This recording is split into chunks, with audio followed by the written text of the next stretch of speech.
You are watching the Big 12 Conference on ESPN. Yes, we did have a weather delay here in Lubbock, Texas, but have no fear because football is here as the Oklahoma State Cowboys are in town to take on the 14th ranked Red Raiders of Texas Tech. From Jones AT&T Stadium, what a great scene here for college football. A look at the standings in the Big 12 Conference, and you will see that one loss for Texas Tech. That came last week against Arizona State at ASU, and that could prove to be a big loss. We'll have to wait and see how the season plays out. But with that said, we get to welcome you to the broadcast booth. Welcome to the Dustin and Justin Show. Dustin Fox, Justin Kutcher, happy early Halloween. It is. He may not be as obsessed with Halloween as I am. I made him wear a Halloween tie. He picked what, pumpkins? I did pumpkins. Yeah, I'm bats today. So here we go. Happy Halloween, everybody. We're in a good mood for Halloween. The question is, what kind of mood is Texas Tech in? Because after that loss last week at Arizona State, how do you respond? Well, speaking with Joey McGuire, he said Tuesday was incredible. The week of practice has been amazing. There's no doubt. I mean, they're sort of angry. You know, it's an angry group, and this is something that can be a bit of a blessing in disguise at times when you look at this program. They're without their starting quarterback for the second straight week, and I think what we saw out of Will Hammond in that fourth quarter last week was awesome. And what I really want to see here in the start of this ball game is Mac Leftwich, their offensive coordinator. He said to us yesterday, they really want to let him sling the ball around the yard, and that's going to be fun to watch early in this game. Jacoby Williams with the return. How about this start? Williams, he's got one man to beat. Down the sideline. He takes it 99 yards.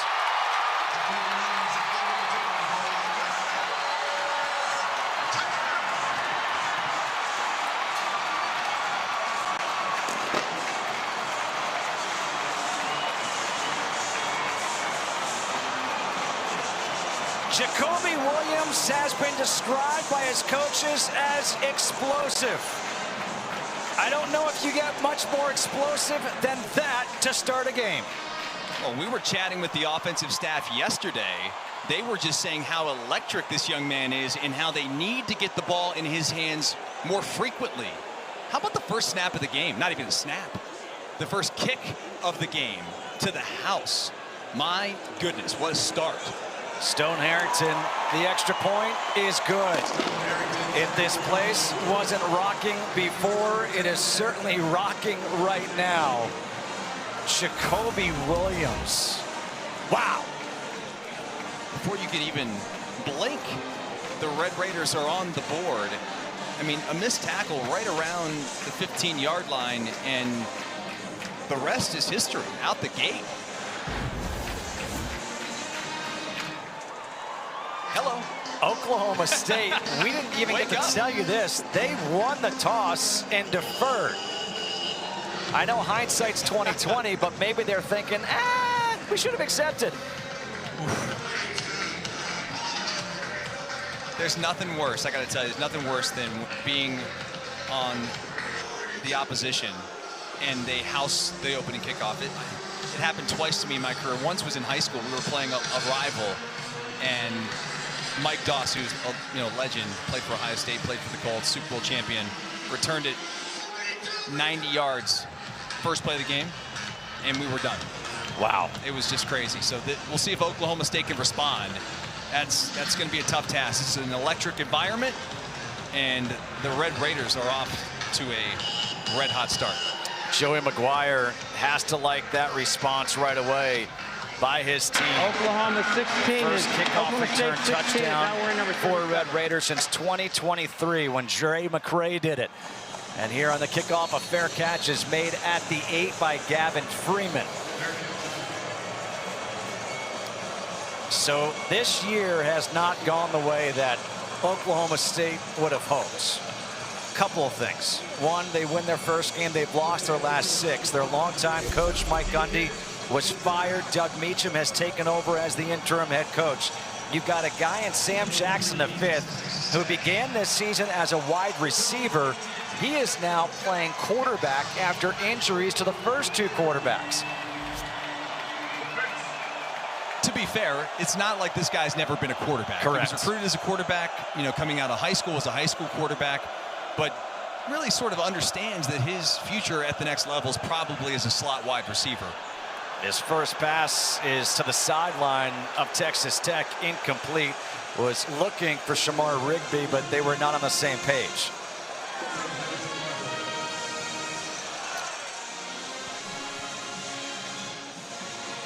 Now, one thing about Sam Jackson, last week in the loss to Cincinnati 49-17, he relied a lot on Rodney Fields Jr., the freshman running back.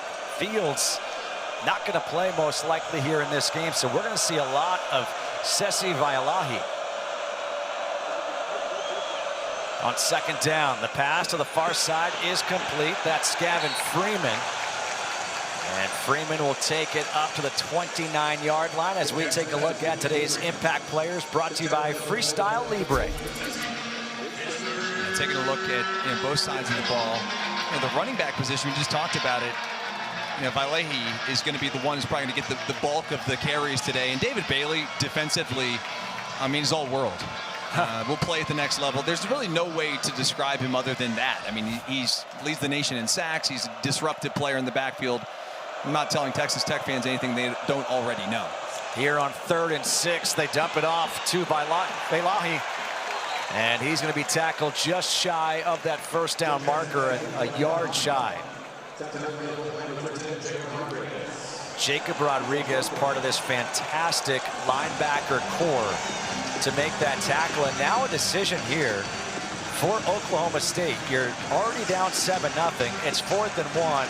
And now they're going to make a late change and punt. I was going to be very surprised if they did not punt right there. I mean, you could have been giving Texas Tech incredible field position. Yeah, I don't know. I mean, I'm always kind of like roll the dice and feel like a yard in this situation is something that's attainable, but I get it. Well, instead of that, you get a block. This is what Texas Tech can do. Special teams.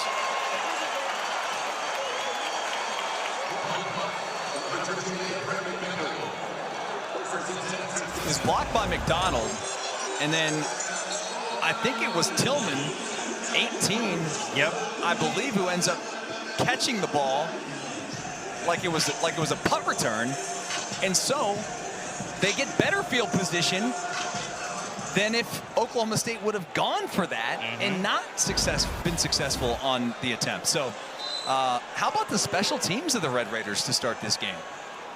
Unbelievable. Already a 99-yard kickoff return for a touchdown. Now a blocked punt. Great starting field position. Will Hammond. He'll swing it out to Jacoby Williams in the open field. And Williams in for a second touchdown.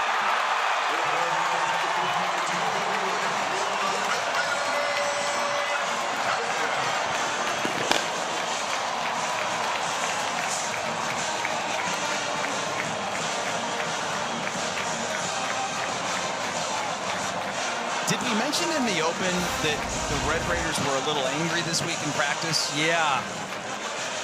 Because they have come out with a vengeance.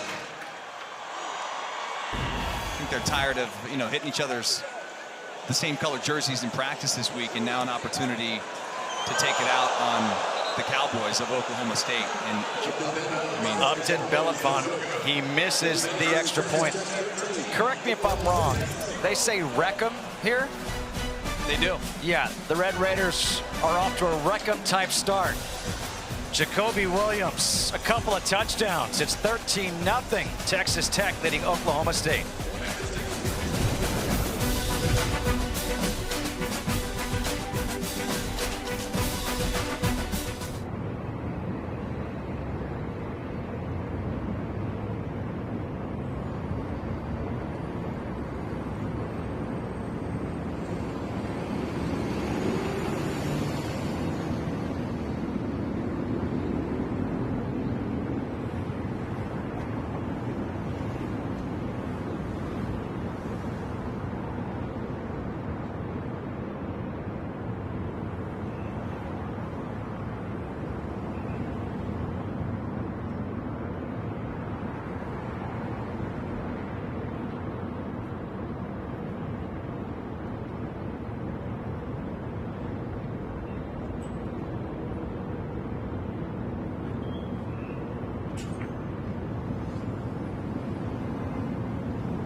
A ridiculous start for Texas Tech to open up this ball game. 99-yard kickoff return by Jacoby Williams.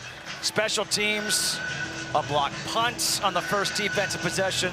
The next play, 26-yard touchdown pass to Williams.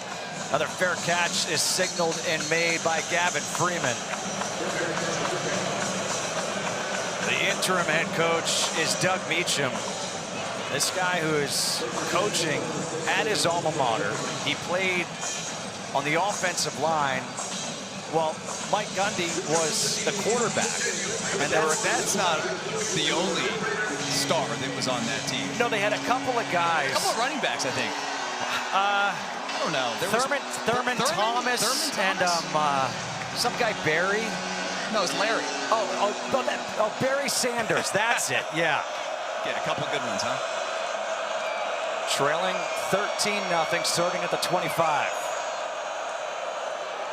First handoff of the day to Vailahi, and he'll take this one up to the 29. I thought it was funny. Doug Meacham said to us yesterday, we asked him about, blocking for Barry Sanders, blocking for Thurman Thomas. What was it like? He said, I just tried to get out of their way. Yeah. He's like, I slowed him down, That was a great comment. Coaches, was a lot of fun to chat with yesterday, and obviously a very difficult spot that they're in right now, and it's unique. You've had a coach been there for 20-plus years, and it's a down year, so it's going to be interesting to see how things close out, but I'm trying to put something on tape here today for these young men. Here's Jackson on the run, completes the pass to the tight end, Grayson Brousseau. Quentin Stewart. And that will be a first down. Jacob Rodriguez credited with another tackle. Here's the bio on Doug Meacham. That offensive lineman. He was here as the offensive coordinator, now the interim head coach. He's handed off play calling duties to Kevin Johns, the quarterback coach. And this is a designed run for the quarterback, Sam Jackson, and he's got nowhere to go. It'll be a loss of 1 as Jacob Rodriguez has his 5th tackle already. We haven't played 5 minutes, and he has 5 tackles. This guy is everywhere for this defense. I mean, it's honestly, as a former defensive player myself, this is a defense that's fun to watch. They just do things the right way. They play hard, they play fast, and they're physical, and they get to the football, and they get through with a bad attitude. That's what you love to see. Handoff, once again, it's to Sesi Vailahi, and he'll take it to the 39-yard line, setting up 3rd and about 7. So it's interesting because Oklahoma State last week against the Bearcats decided they wanted to try to slow things down. They wanted to play a little bit more, not so much tempo, right? I think that was what they wanted to do today. That's what they want to try to do. But the problem is they're down 13 points already. Right. So what do? I mean, you're down 2 touchdowns. There's tons of time left. But that whole keep away thing is tough when you're down 2 scores. Here on 3rd and 7. Pass towards the sideline is incomplete, intended for Rigby. Shamar Rigby and Gavin Freeman are the 2 primary targets that you'll see Sam Jackson look to. Good coverage out there by Amir Boyd, number 27, the cornerback. Does a really nice job. And look, it's been a struggle for Oklahoma State this season. They've been unable to keep any of their quarterbacks healthy.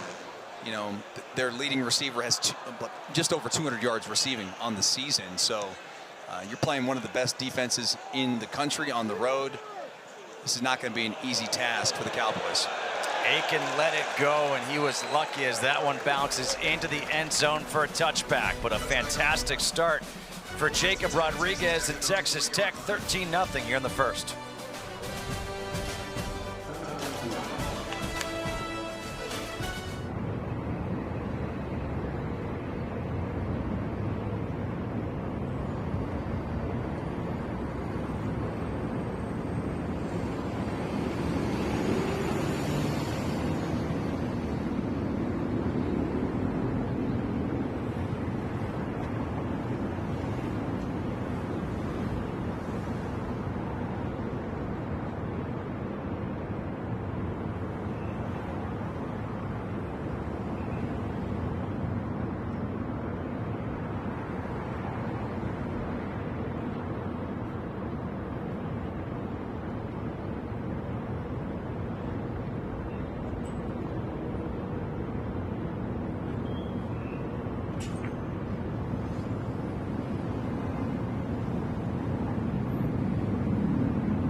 Introducing SportsCenter for you, personalized every single day. Now available on the ESPN app. Powered by your favorites.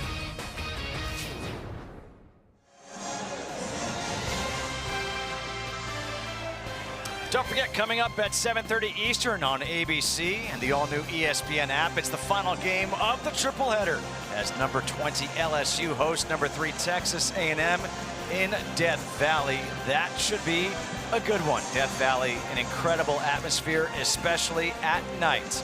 So we've seen one play for this Texas Tech Red Raiders offense. It was a touchdown pass from Will Hammond to Jacoby Williams. Here, as they will start at the 20. Cameron Dickey in the backfield. Instead, a little shovel pass. And that's to Jacoby Williams. And Williams is going to be tackled behind the line of scrimmage. He's going to lose 3.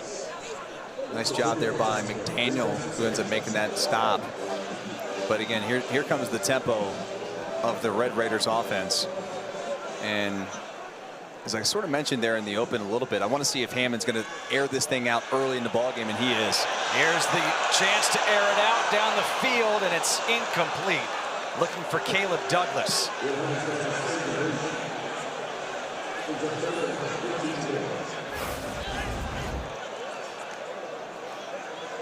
Douglas goes 6'4", 205, and it's a double move, almost like a triple move down the field, working against the corner, Eric Fletcher, 13 of Oklahoma State. You can see Douglas was complaining about a little contact there. 3rd and 13, leaving it off for Dickey.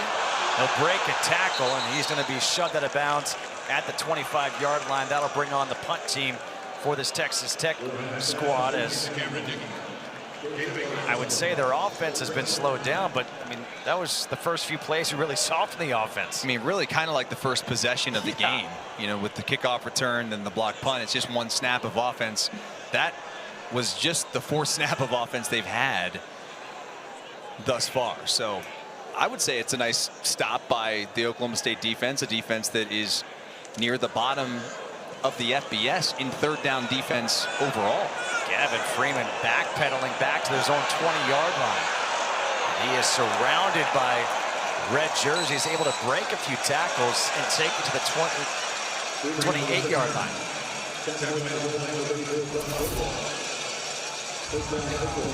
Well, this is what we talked about early on, how this Oklahoma State team is already on its 3rd quarterback, and you don't see this very often, Foxy, that the 3rd quarterback is a guy who began the year as a wide receiver. Yeah, it really is crazy. You know, he's 5'10", 195, Sam Jackson is, but he's so talented, and they don't have a lot of options. This young man is so skilled, and when you're trying to get something going on offense, I actually think it's a smart idea to add the dynamic element of his running ability to the offense when you can't get things going through the air. The pass to Freeman down the sideline. Freeman, good run after the catch as he is across the 40, taken down, marked down at the 42-yard line, picks up 15. Well, you can see there's a concerted effort to get the ball in Freeman's hands to start this game. He needs to have a breakout game. I mean, he's the leading receiver, and that's not a lot of catches, and that's not a lot of yards. It tells you how much of a struggle it's been for this offense to start the year. But Freeman's one of those guys that can make some plays, just needs one of those games. Maybe this is it. Maybe this is something that gets them going offensively. Terrell Davis motions out of the backfield, empty backfield here. Jackson on the run. And this is where the speed takes off. And we spoke with Doug Meacham, and he's like, look, this guy, we believe he's going to make money in this game, but he's going to make money as a slot receiver. Slot receivers typically have some shiftiness and some speed. We just saw that. No doubt. At his size, though, I mean, the thing that was interesting to me, and Doug Meacham pointed this out, he's got 10.5-inch hands. Yes, that's the largest hands on the team. It's like Johnny Manziel.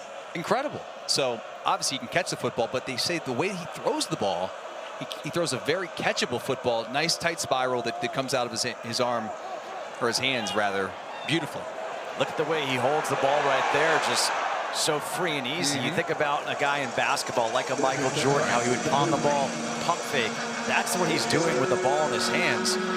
Typically, you don't teach that to your quarterback. But when you have the hands like that, you're like, oh, you're playing with a mini football. I was just going to say mini football, like back in the day when we go out in the backyard and you'd have like whatever random team that you got those mini balls and you go out there and throw them around. It was fun to launch those things. But this kid, he's got an arm, he can run, and certainly is a dynamic athlete for the Cowboys. Big 3rd and 8 here.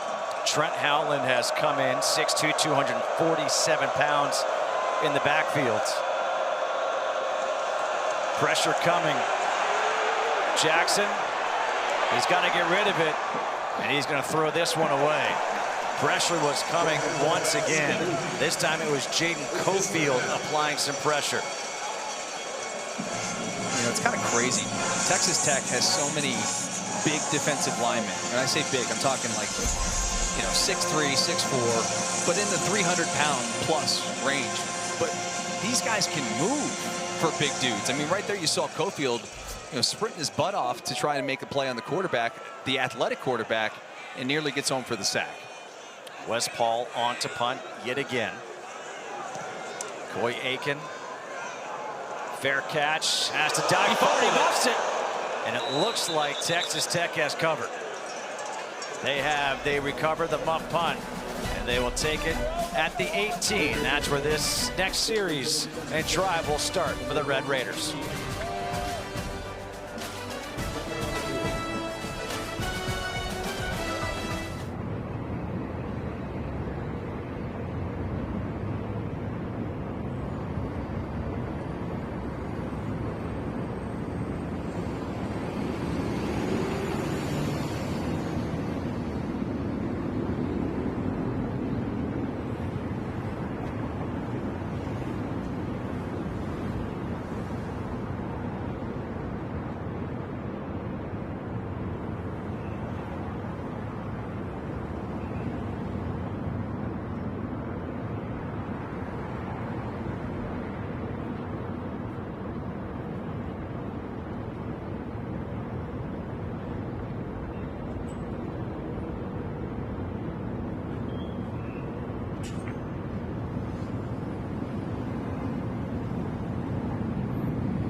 Well, this game was delayed about 30 minutes, and if you joined us late, you missed a lot because Jacoby Williams took the opening kickoff 99 yards for a touchdown.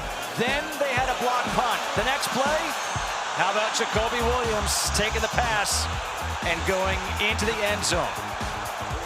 13-0, Texas Tech leading. Justin Kutcher, Dustin Fox with you here. And here on first down, it is a handoff up the middle. And that'll be a pickup of 3 yards as Parker Robertson makes the tackle. It's a pretty good start to an afternoon for Jacoby Williams, one of the more electric players in the entire Big 12 Conference. Pass, that was incomplete, dangerous. That actually hit off of Eric Fletcher, defensive back. So really, with the exception of that one touchdown pass, we haven't seen much offensively for this Texas Tech team, which last week the Red Raiders lost 26-22 at Arizona State, and we got to see how Will Hammond responds. On third down, forced out of the pocket, he's got some green. He's trying to run for that first down, and he does get it. Very heads-up play right there by the redshirt freshman. Yeah, he's an athletic guy. I mean, for, you know, a guy who can obviously make all the throws at his size, 6'2", 210, very, very mobile. And when you think about what he's done on the season, he's got 5 rushing touchdowns already, so he is a mobile quarterback. Quick pass to Coy Aiken, makes one man miss. You know, one thing to note today as well, in terms of this offense and how they're going to open things up a little bit more, they're without Terrence Carter. He's not going to play in this ball game, which means they're going to play a lot more 10 personnel, which is going to be those empty sets. You're going to see four wide receivers, sometimes 5 wide receivers on the field with an empty set like you saw on that third down where he just took off and ran. There's a handoff to Cameron Dickey. And Dickey, he'll get the first down. The offensive coordinator, Mac Leftwich, young offensive coordinator, he said, you know what, last week, I take a lot of the blame because I wasn't letting this young freshman, Will Hammond, let it rip. I was trying to be too cautious. And now he said this week, as you mentioned, we're going to let him rip it. Taking the training wheels off early in this ball game. He probably should have done that a little earlier in the ASU game. Did it in the fourth quarter, and he saw the results. I mean, they nearly won the ball game, nearly stole the win on the road, which obviously would have been huge for them. But hey, nonetheless, they still control their own destiny. They win out. I mean, they're going to be playing for the Big 12 title and a chance to get themselves in the college football playoff. Handoff again to Cameron Dickey, and this time he cannot escape. Gets hit in the backfield, almost tripped up. He's going to lose 5 yards. It's Deshaun Brown who makes that tackle. Now, the 87 Deshaun Brown gets in the backfield. He beats the tackle. The left guard, that's Will Jados, 76. And then he's just, all right, here I am in the backfield, but what am I going to do? And all of a sudden, he's, you know, the running back falls into his lap. That's a great job defensively, now 3rd and long. A couple of tackles for a loss already for this defense for Oklahoma State, forcing 3rd and 12. Hammond throws over the middle, completes it to Reggie Virgil. Virgil's got the first down, still on his feet. And Virgil is going to take it inside the 35 to the 34-yard line. A pickup of 24 on 3rd and long. Talk about a game of inches because there was pressure. Deshaun Brown nearly comes away with a sack here. Another maybe step, and he's in the face of Will Hammond. Now the pass to Aiken on the far sideline. And you think about how big of a play that was for Texas Tech. Conversely, how crushing of a play that is for Oklahoma State. Got him in 3rd and long. It was 3rd and 12. You nearly come up with a sack. Think about how big you flip the field. Like, you'd have the ball back to your offense, and just all of a sudden now, I mean, they're approaching the red zone again, trying to make this a 3-score game early in the first quarter. 10th play of the drive coming up. To Aiken again. And Aiken gets wrapped up at the 25 by Landon Cleveland. And Aiken comes up hobbling just a bit as he walks off the field. Cameron Dickey comes back in at tailback. Jacoby Williams goes to the bench. 3rd and 1 with how aggressive Joey McGuire is. You know this is 2-down territory. He will go for it on 4th. Absolutely. Now it's direct snap. Cameron Dickey. And Dickey, it looks like he is going to get the first down. Just gets by. That second effort by Dickey is enough to push past the line to gain. Love that call, though. You've got Hammond in there at the quarterback spot. He just motions out. But then Dickey's right there. Little wildcat action. And they snuck John Carlos Miller in there in the backfield as well, one of their tight ends, to block at 6'5", 250 pounds. How do you sneak someone that big in there? Great question.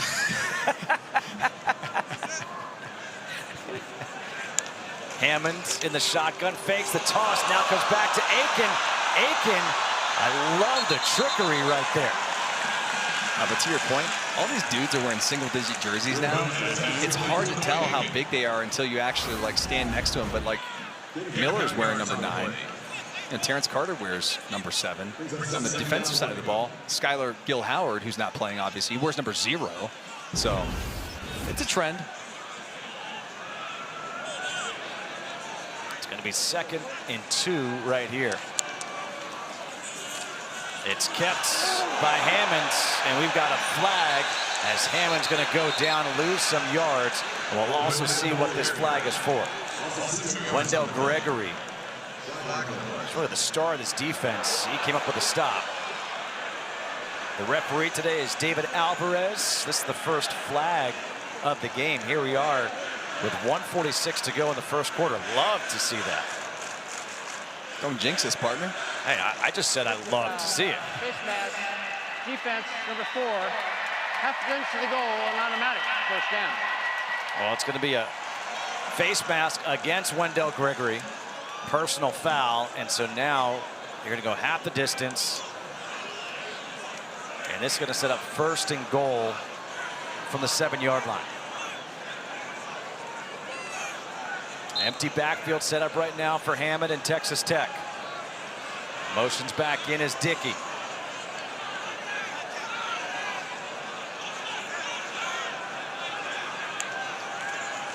Dickey takes it up the middle into the end zone. Touchdown. Almost too easy. What a job by the offensive line.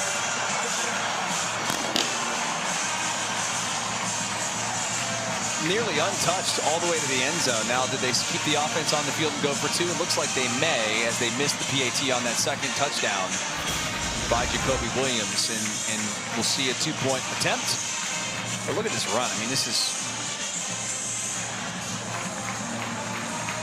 That's nice if you're a running back. I was going to say that you could run through that hole. I could, yeah. At 5'5", 5'6". Oh, thanks.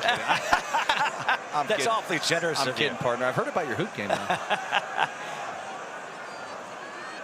Here we go. On the 2-point try. Up the middle again with Dickey. And Dickey is in. So after a missed extra point, they convert here on the 2-point conversion and make it a 21-0 game. And by the way, you see that guy, Howard Sampson, the left tackle? He's big. He's a transfer. Yeah. Yeah, you can't sneak him anywhere. No. He's 6'8", 340. Well, at least he wears the right number, 79 right there, the big fella.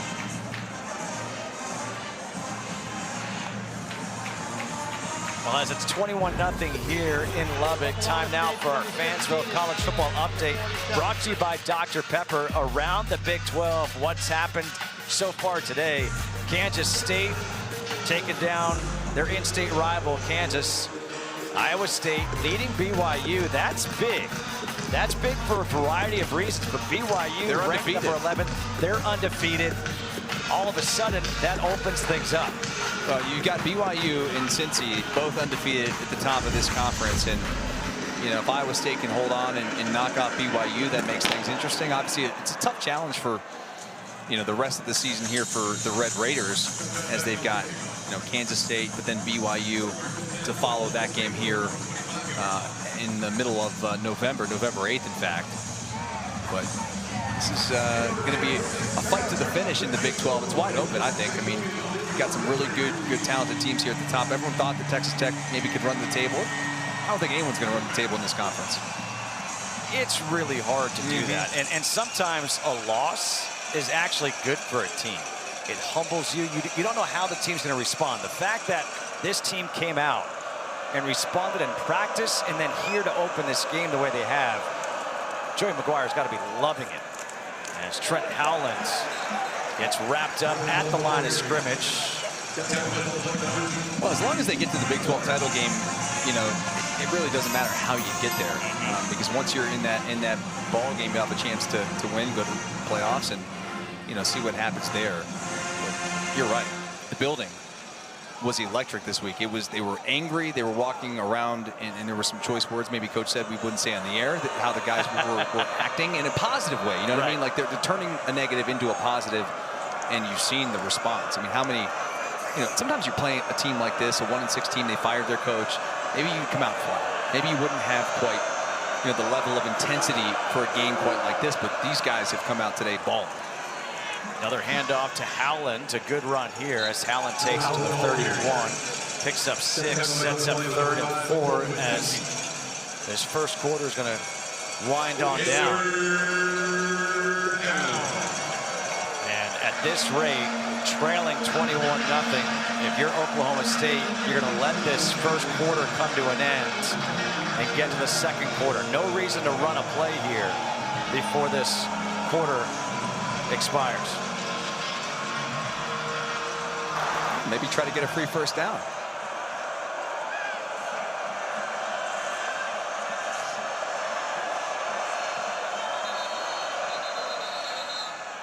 As it goes to 0. That will end this first quarter. What a first quarter it was, especially for that man right there, Jacoby Williams. A couple of touchdowns. It's 21-0. Red Raiders leading the Cowboys of Oklahoma State.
Well, kick off your Week 8 NFL Sunday at 10 a.m. Eastern with the Countdown Crew on ESPN and the all-new ESPN app. They have all the early breaking stories, injury updates, and previews of each game right up until kickoff.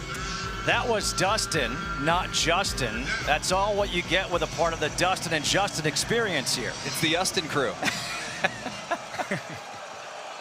All right, third down right now. Trent Howland is in at quarterback in the Wildcat formation for the Cowboys.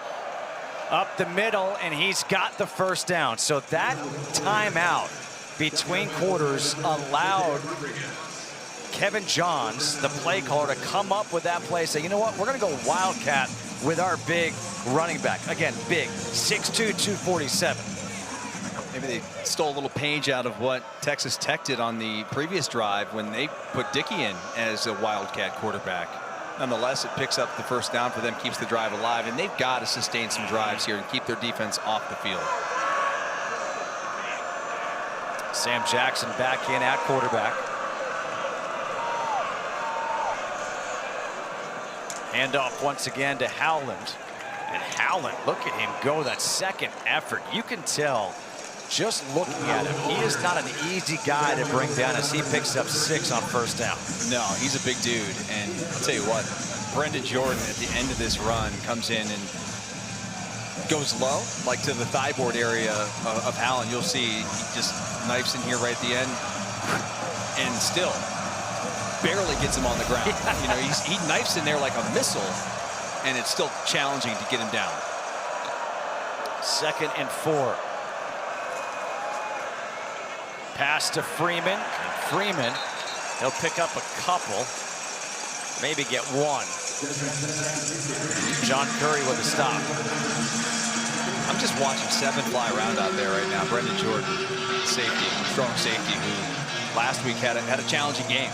You know, they took some deep shots on him. Arizona State did. Jordan Tyson made a couple of big plays, and I think it's a big game for him. You could see he's playing a little bit angry right now, trying to get up there inside the box and make some stops, and you know, playing with his hair on fire a little bit more. 3rd and 3 as Terrell Davis goes in motion. Jackson coming back, trying to set up the screen, and Texas Tech read that one. They were all over it. Now, this is an area where you may consider going for it, or maybe they won't. Cole Wisniewski was right there.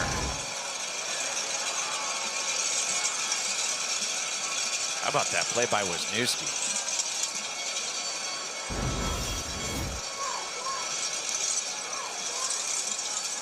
Four drives, 4 punts here for Oklahoma State. Coy Aiken. Fake. It was a fake. And he's short. There is a flag. Flag in the backfield.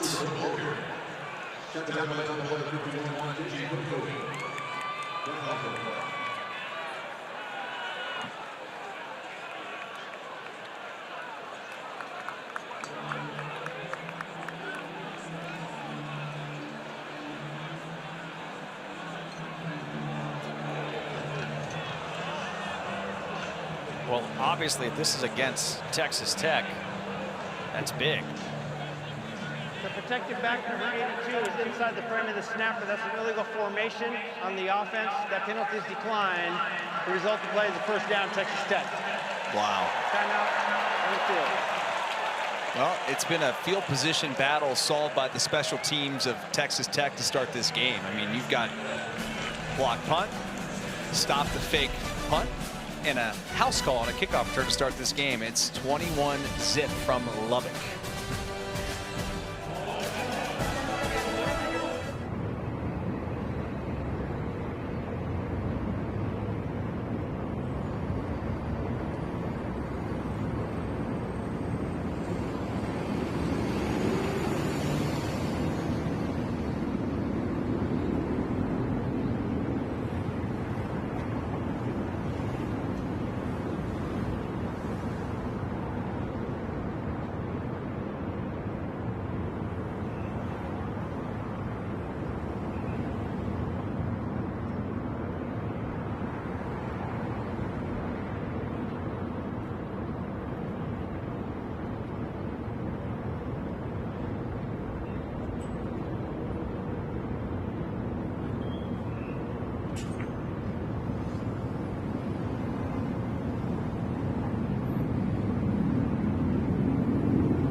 Let's take a look at this week's college football rankings, brought to you by Prudential.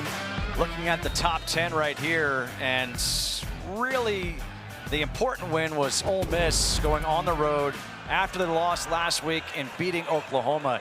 Here in good starting field position. First pass. Oh, what a catch. Corey Aiken goes up high to make the grab. Flags come flying in.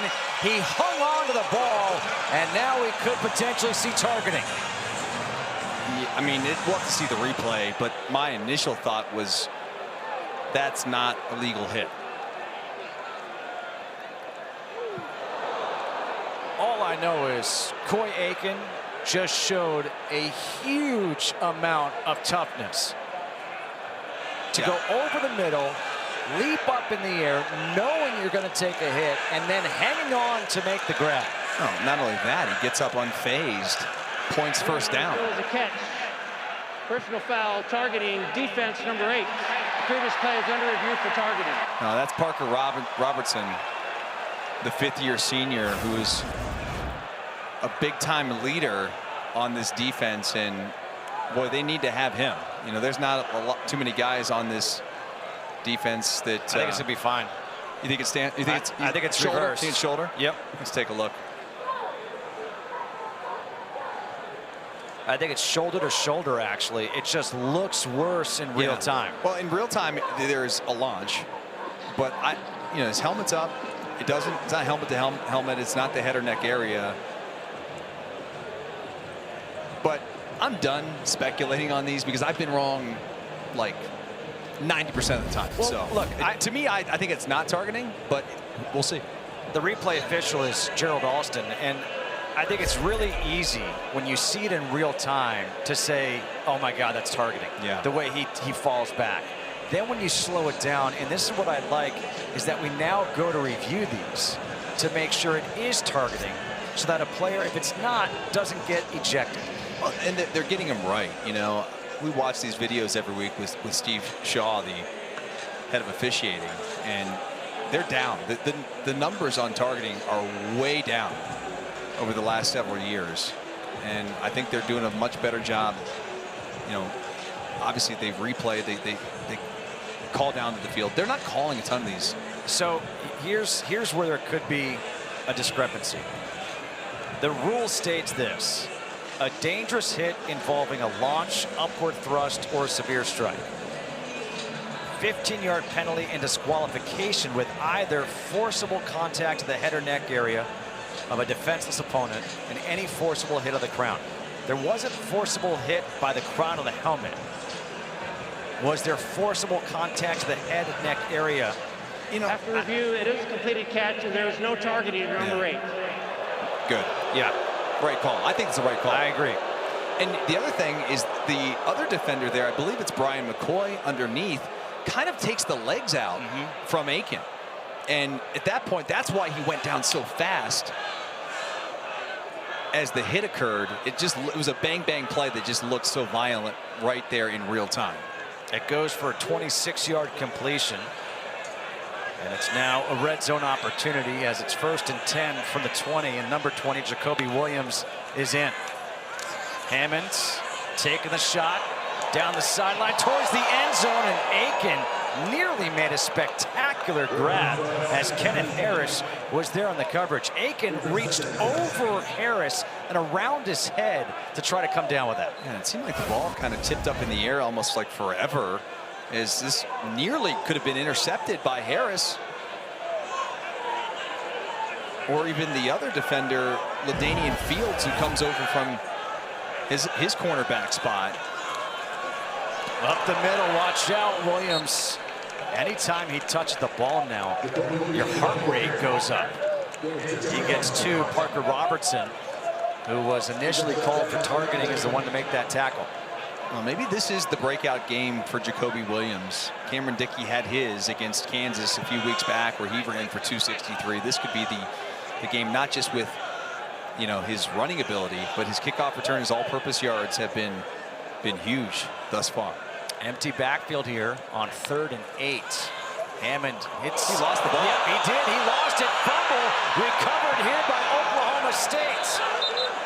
Tajay McCoy, number 40, with the recovery. That one just slipped out of the hands of Will Hammond. Yeah, that was just such an awkward play. He gets the snap and just loses the grip of the football. Rolling on the field, the fumble, recovered by the defense, first down. To pick up the ball. Down on the field. He never had the laces. No. Didn't have the laces on the finger, so nonetheless, Oklahoma State had the football. Turnover. Down 21.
Tajay McCoy, sometimes it's right place at the right time, as Will Hammond just lost that ball and McCoy was able to recover it. Will Hammond's, watch this, I mean, it just slips out of his hands. Now, we talked before about Sam Jackson having 10.5-inch hands. That's when you need those hands if you're Hammond. He just was able to get on that football, and man, maybe if he had the laces, was able to grip those laces. And look, we had some weather early in the game, but it barely rained at all, so the football should be totally dry. Shouldn't be an issue there. But hey, listen, a turnover could be a break for the Cowboys. If they can turn this into points, hey, it could be something positive here, maybe to take to halftime.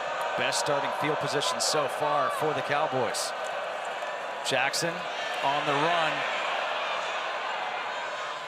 Tried dumping it off by Lahi. Justin, there's just not a lot of room to throw the football right now for Sam Jackson. You watch the back end. It's just these defensive backs are just all over the wide receivers of Oklahoma State. There's no room to throw the ball. And because they're so stout up front, they only have to rush 3 or 4 guys, and so they can play coverage. And that is just such an advantage for the great defensive coordinator, Sheil Wood, who's done a great job this year. Jackson dancing around again, looking for someone, now throws it high over the middle, and it's incomplete. It's there for Ayo Shodomike. Well done, partner. I think I just blacked out. I thought it was one of the more impressive things you've done today, actually, to pronounce that young man's name, because I didn't want to do it.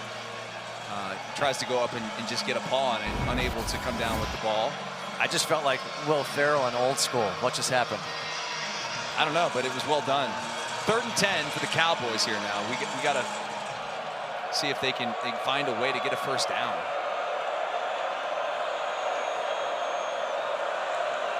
Pressure coming.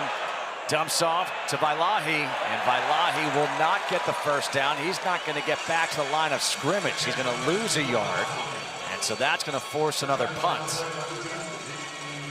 David Bailey and A.J. Holmes Jr. combined right there to make that stop, and David Bailey, part of this defense that has been just absolutely redone, remade this year, and it's amazing with what Shieldwood has done in this defense. They have transformed Texas Tech. Nearly another block on that punt, and this one's going to roll all the way down, and it will be downed at the 1-yard line. A phenomenal punt right there by Wes Paul, and the special teams is there for the coverage. And I believe it was Kobe Foreman who ends up knocking the ball back in, nearly goes into the end zone, but he does get the ball at the 1-yard line. Sorry, partner, go ahead. Yeah, no reason. Well, yeah, we've got our Week 8 Monday Night Football matchup. It's the Commanders in Kansas City squaring off against a former Red Raider, Patrick Mahomes, and the Chiefs. 8 Eastern, 5 Pacific on ABC, ESPN, ESPN Deportes, and the all-new ESPN app. And oh, by the way, Peyton and Eli back on ESPN2, joined by special guest Billy Bob Thornton. Coverage kicks off with SVP and the Monday Night Countdown crew at Arrowhead, 6 Eastern. So Patrick Mahomes at Texas Tech, was he any good? Nah. Pretty incredible. Had a chance to tour some of the newer facilities here at Texas Tech yesterday. The walkthrough area, the Patrick Mahomes walkthrough area. Are you kidding me? So nice. Speaking of nice, the carry here by Cameron Dickey, that they're backed up to their own 1-yard line, picks up 14, gets them out to the 15, gives them breathing room, and they can now go. There is Patrick Mahomes. He was a guy who was a baseball player. His dad was a professional baseball player, and then football became his choice, and I think he made the right decision. I would say so. I think his trophy collection, his ring collection, his bank account would say so. Pickup of just one. Malik Charles first to make the stop. What's really cool, though, about Mahomes, you mentioned the walkthrough area, but just how much money he's given back, how much he supports Texas Tech, not just football, but the sports, the school. He loves everything about Lubbock. He loves Texas Tech. He's a Red Raider for life, obviously. But I also think it's really awesome, his relationship with Joey McGuire. They chat almost every week, at least via text. Hammond forced to run with it. Hammond will be tackled at the 21, picks up 5. Mordecai McDaniel with the tackle, making his 4th straight start for Oklahoma State. All right, Joey McGuire right now looking at 3rd and 4. You're backed up at your own 21-yard line. Let's see what they do offensively here. Maybe a free play as well. Yep, there's the flag. The back shoulder throw is incomplete to Caleb Douglas.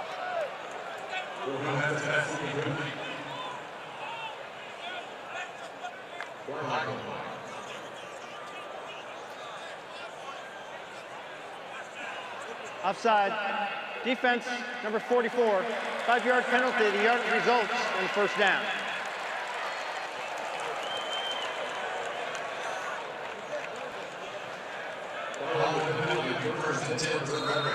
That's Rashad Bradley, guilty of the offside. So 1st and 10 now for Texas Tech.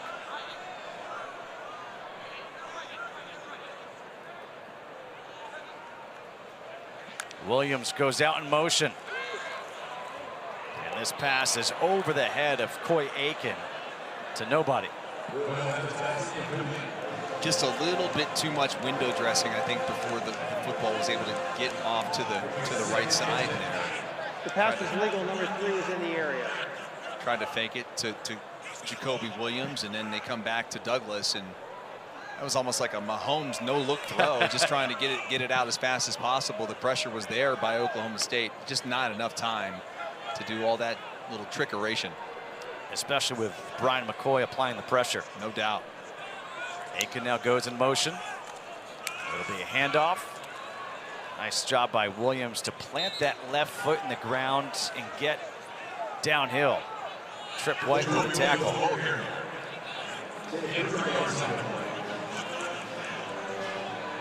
Third and 7 now. Hammonds has that one batted down at the line. You know what? Give a lot of credit right here to Oklahoma State defensively, what they've done. You think about the first 2 plays. And now what has happened, and we do have a flag on the field. I thought it may have been a false start. It looked like, or it could have been 12 men on the field. You could see there was officials. something choppy that at the start of the play just looked off. Yes. The officials got huddling together around the 50-yard line.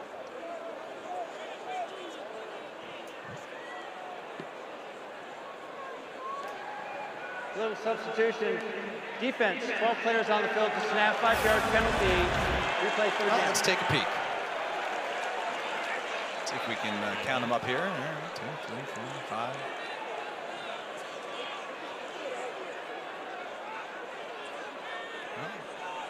Too many. Well, that's part of the reason why you make the stop. It remains third down, 3rd and 2.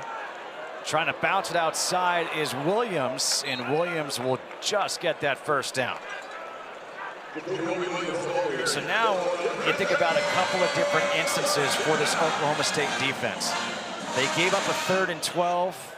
A conversion by Texas Tech. Now you would have had a 3rd and 7. You would have had 4th and 7. And instead now you got this play down the sideline, and it's incomplete. In and out of the hands of Reggie Virgil. That had touchdown written all over it. Coach, this was a house call. Just a drop on the outside by Reggie Virgil. And, you know, the sun is coming into the stadium from that direction. Maybe he lost it in the sun. It looks like he may have. Nonetheless, I say this all the time. You know, open touchdowns are hard to catch. On 2nd and 10, Hammonds. His pass incomplete to Micah Hudson. With all that said, I've still been impressed by Oklahoma State's effort here on defense. No, I totally agree. You know, for falling behind with the errors that they've had on special teams, their defense has played hard. They've got off the field now. Another 3rd and long here that they're putting Texas Tech in. Again, Hammond running up the middle, trying to dive for that first down. He's going to be short. He's at the 45, about 1.5 yards shy. Don't be surprised if Texas Tech goes for it. They're not punting the football here, partner.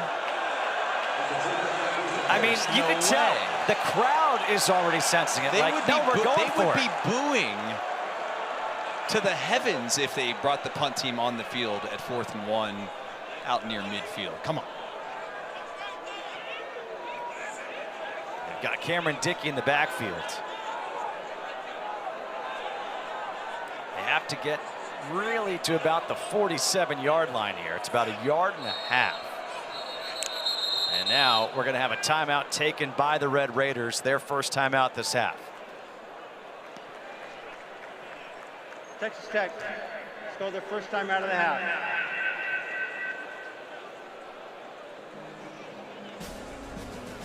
So Texas Tech will think this over. What play do they want to run on 4th and 1, leading 21-0?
After the timeout, here on 4th and 1, Mitch Griffiths is now in at quarterback with Dickey in the backfield.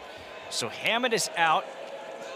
It's going to be Griffiths who gets wrapped up in the backfield, taken down by Wendell Gregory. Wow, he just came exploding through that line. That was a Hollywood-type play. He was shot out of a cannon right there. Griffiths takes the snap, tucks the ball, and by the second he tucks it, 4 is in his lap. Goodness gracious. You just see his big paws coming out there, like ready to bear hug Mitch Griffiths. It's always like interesting when you bring somebody off the bench for one snap like that. You know, are they loose? Are they ready to go? I don't know.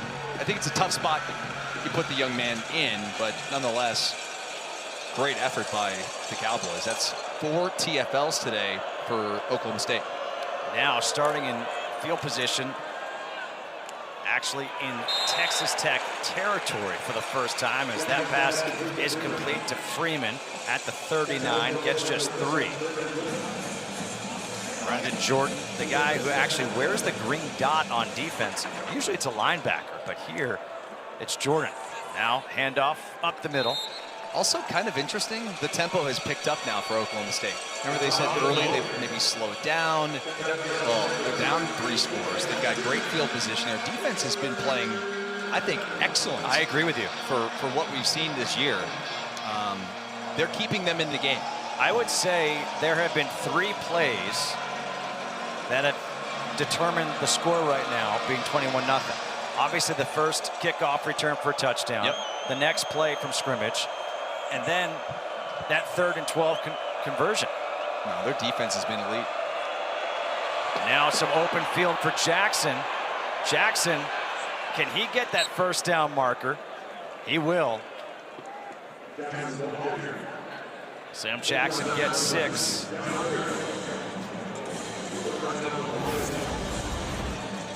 Well, that's what they need Jackson to do. That's why he's in the game. You know, these 3rd and 5s, 3rd and 4s, 3rd and short. That's where you need a quarterback to be able to give you, 3 to 4 first downs per game with his legs. Especially when you just really, you struggle up front, you're struggling on the outside, your running back, your starting running back's not playing in this game. You definitely need Sam Jackson. Handoff here as that one is taken away. Going the other way. Make it the 4th play of the game. That's a game changer. Taken to the house. It's Jacob Rodriguez. He always is able to punch the ball free. He takes it away, and he goes the distance for a touchdown.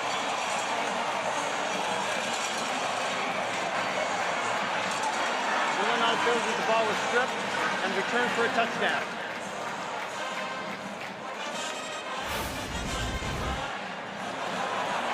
Well, that changed things rather quickly. We were just talking yesterday afternoon with Shieldwood and Joey McGuire about Rodriguez and his ability to ball search. Yep. And create turnovers and punch the ball out. He is like a modern day Peanut Tillman on defense. I mean, this guy has a knack for creating these turnovers, and he does such a good job. When he gets in there, he wraps up, and he's always searching for the football right there. It's just like stealing candy from a baby. It is Halloween weekend, right? Trick or treat. Yes. Many neighborhoods. You see that number, 11 forced fumble. By the way, great mustache. Fantastic mustache. Okay, I mean, like elite mustache. I'm jealous. I can't grow one like that. But beyond that, this guy he just takes the ball away nonstop. He returned a fumble for a touchdown against Oklahoma State last year, and he returns a fumble for a touchdown here against Oklahoma State this year. And his wife is here Emma in attendance. Is, by the way, the toughest member of the Rodriguez family, we are told. A helicopter yes. pilot Oh, my in the goodness. U.S. Army. She can't believe what just happened. And you know what? First of all, Emma, thank you for your service, for what you do for our country. And I'm so happy that you're here to be able to see that Oklahoma State from what your 16, husband just did. And also, we'd love to know, Emma, how do you feel about the stash? Like, does she approve of it? I mean, I would have to say that I think he looks pretty intimidated with the mustache. I mean, it looks good on him.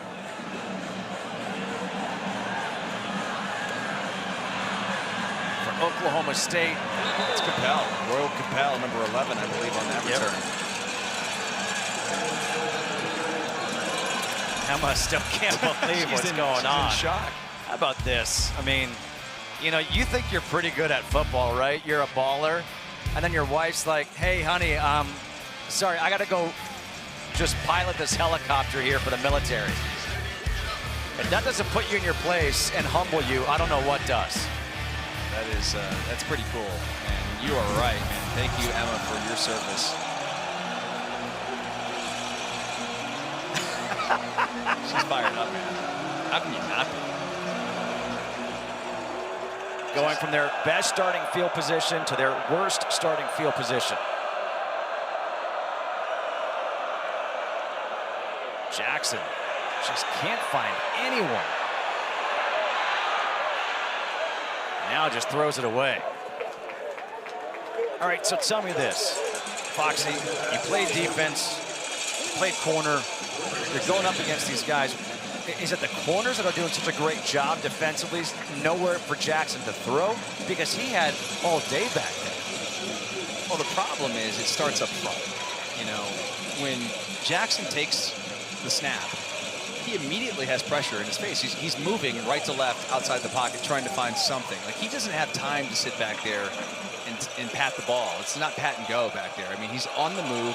And so when that happens, it becomes scramble drill. And Texas Tech is doing such a good job, you know, manning up in the back end. There's nowhere to go.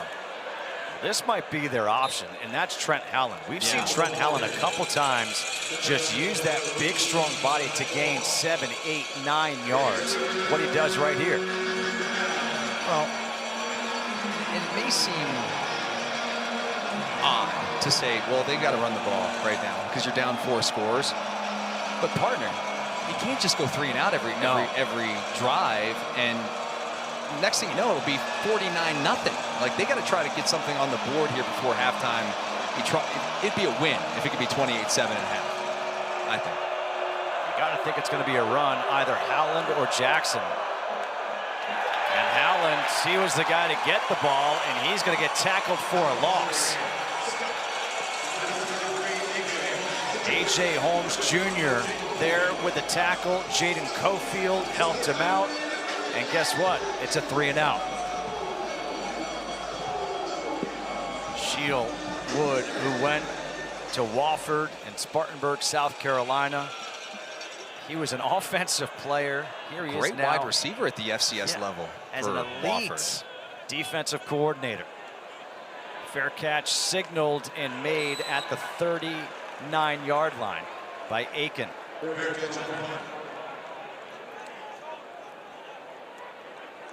Shield Wood wasn't necessarily the guy who went out and recruited all these guys to come to Texas Tech. A lot of work was done in the transfer portal. However, look at what he's done at all of his stops. The improvements that he's made. This Texas Tech team historically is known for offense. I was just going to say, I mean, I played against Texas Tech way back in the day when Cliff Kingsbury was here. And it was, you know, all the air raid. It was all about offense, offense, offense, offense. Not a lot of defense played in the Big 12. Well, I got news for you, partner. Things have changed. And they've changed in a hurry. Like, really, like, turn things around in a season here at Texas Tech. Mitch Griffiths stays in at quarterback, and here on first down, completes it to Caleb Douglas for the first down. So wondering what just happened during that timeout on that 4th and 1 play, where they decided Hammond out, Griffiths in. Hammond had 4 straight incomplete passes, was pulled, and now here's Griffiths. As he gets chased down from behind, will get a couple of yards. Brandon Rawls able to chase him down. Griffiths was a captain at Wake Forest, and this team, they love him. They love him in the locker room. He's one of those, like, glue guys you just love to have around. I had a chance to call one of his games at Wake Forest back in the day, and you know, he's just a likable young man, and they'd love for him to come back next season. Uh-oh, pressure coming. And he goes down, gets sacked back at the 49. There was no one there to pick up that blitz. Landon Dean, Mordecai McDaniel combined for that sack. Loss of 4 on the play. Now 3rd and 12. Can you pick up 6 yards here and be able to go for it?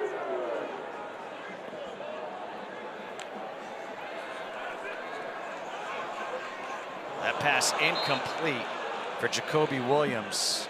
And it looks like that will force the punt.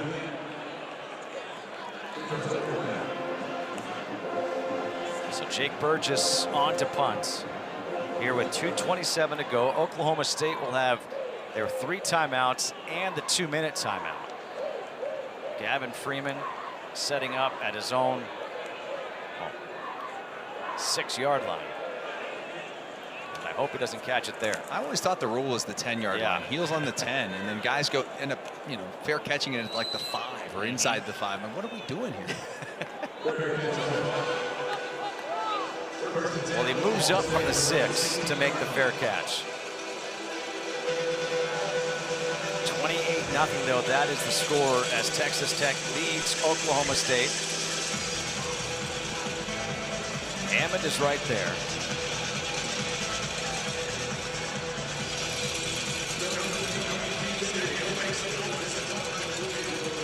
Now, again, second straight game that we saw Will Hammond start. Baron Morton, we've been told, most likely will be back next week against Kansas State. Noah Walters is in now at quarterback for Oklahoma State. Just throwing us curveball after curveball. And now the handoff to Trent Howland. So what I want to see now is if you put Noah Walters in at quarterback, do you move Sam Jackson to a wide receiver position? Well, I mean, he's one of your most dynamic skill players you have on the football team. As you take a look at his number, 6 foot 190. He's thrown 2 passes this year. Well, it's a 2-minute timeout. 28-0. Texas Tech leading Oklahoma State.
So you're looking inside that huddle right there, and Noah Walters, number 12, is playing quarterback. You don't see number 18, Sam Jackson, in there at either quarterback or wide receiver.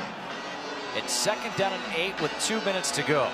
Sam Jackson is right there on the sidelines next to the coaching staff. He's ready to go. You got to wonder, maybe this is just to try and get maybe a better arm in the game, a real quarterback that can throw the ball down the field. I don't know. Well, that's a dump off to a tight end, Grayson Brousseau. 5-yard pickup, now 3rd and 3. Walter's more of a true pocket passing quarterback out of Lincoln, Nebraska. Which is ironic when you think about what is Lincoln, Nebraska known for. Option quarterbacks, of course, guys like Eric Crouch, Heisman Trophy winner, Tommy Frazier. Man, you're going back to the 90s. When they ran the option. Yeah, Coach Osborne. 3rd and 3. This pass is behind the intended receiver, Terrell Davis. Well, and the clock will stop, and Texas Tech will get the football back with pretty good field position, 2 timeouts. 1:19 on the clock right now, and you got to think the Red Raiders are going to be looking for points here before halftime. And they've got 2 players back to receive this punt. Tristan Gentry, number 21, and Coy Aiken. And they've nearly blocked every punt. And they did block 1, by the way. They got the return on this one. Wow, Wes Paul just booms this one. Wow. On the fly to the 21-yard line. Now it goes down to the 19. That was an impressive punt. He already had a 62-yard punt. Now he has a 58-yard punt. Talk about flipping the field. My goodness. Whale of a job by Wes Paul. You want to put him on the basketball team, too. 6'5", 205. 1:08 to go, 2 timeouts remaining. And it is Mitch Griffiths in there at quarterback.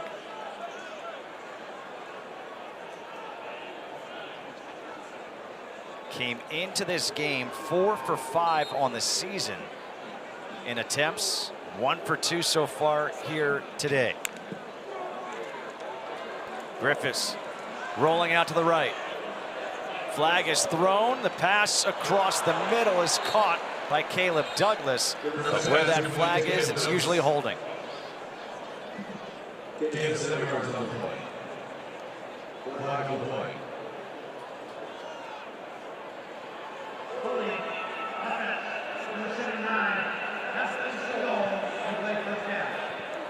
There is 1 minute to go in the half. And Foxy, that was the first flag thrown against Texas Tech. Well, it's been a relatively clean game overall, but for Tech just to have that 1 penalty right here with a minute to go.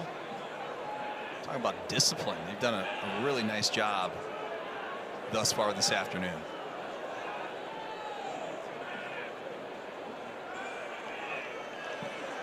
The clock will start on my signal. Oklahoma State's option.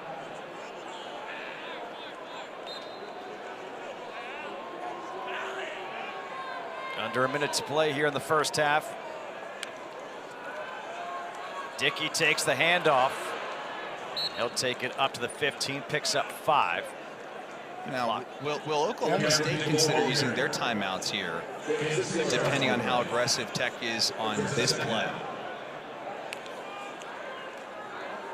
There's a pass play. Griffiths steps up. He's going to get sacked. Cowboys should call timeout, I think. You say call timeout. Or maybe they're just happy to get out of Dodge here without any more blood before the first half. Because Texas Tech does not have to run any more plays in this half, and that's what they will do. They will head into the locker room, leading 28-0. Pitching a shutout here at home at the Jones. After a loss last week at Arizona State, Joey McGuire's team came out firing. It all started with a 99-yard kickoff return for a touchdown by Jacoby Williams. And from there, Texas Tech leads 28-0. turnovers. It's all Red Raiders here in the first half.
Get ready to strike a pose and strike a chord with music from Madonna.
Intensity. Here are Heaven and Every Time We Touch.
watching the Big 12 Conference on ESPN. Back here in Lubbock, Texas at the Jones AT&T Stadium, where the Texas Tech Red Raiders are leading 28-0 as we get set to start the third quarter. And we get to say hello once again up here in the broadcast booth. Justin Kutcher alongside Dustin Fox, the Justin and Dustin Show, or Dustin and Justin, whichever Either you want. one. Yeah, The Austin Show, how about that? it works. Here we go. But we just had breaking news. Yes, yes. We saw in that late first half for Texas Tech that Mitch Griffiths was in at quarterback. Will Hammond was out. Here's the reason why Will Hammond was out of the game in that second quarter. Watch him at the end of this play trying to make that scramble. See that right ankle, that right foot roll over? So he is out during halftime. Baron Morton went from street clothes into his uniform, and he is now, I don't know if he's going to be the backup Yeah, we'll or if find he's going to out. start. Either way, we knew coming into the game he would be available as an emergency quarterback, Oklahoma right? State's number 16 is now wearing number 47. Here we are. However, they have a 4-touchdown lead. So with that in mind, I think it'll be interesting to see how they use him here. Is it just going to be for an emergency? Like if they don't have Griffiths available, would he go in the game? Nonetheless, he's in uniform, which certainly is encouraging for Texas Tech fans that he's at least going to be available for next week, you would assume. Yes. But they're probably hoping he doesn't have to come in this game. And that will be a touchback. So here comes Oklahoma State, and we'll have to see who's in at quarterback for Oklahoma State, because we saw Sam Jackson, the fifth, started the game at quarterback. Then we had Noah Walters come in that second quarter, and let's see who we have. Make some noise and welcome back to the field, your Red Raider. It looks like it is going to be Sam Jackson back in at quarterback. Man, lots going on here in Lubbock, Texas. Oh, we've seen 4 quarterbacks between both of these teams already in this ball game. Maybe Graham Harrell can suit up. Does he have any eligibility left? You know what? He's kept himself in shape like you've kept yourself in shape, so I think he'll be all right. Yeah, he looks great. Trent Rowlands on the carry, picks up 2. Speaking of Graham Harrell, he was just honored at halftime as he was inducted into the Ring of Honor here at Texas Tech, the 12th member of the Ring of Honor, and rumor has it he might be joining us here in the booth soon. Jackson on second down again with that pressure coming. That's incomplete for Quentin Stewart, the tight end.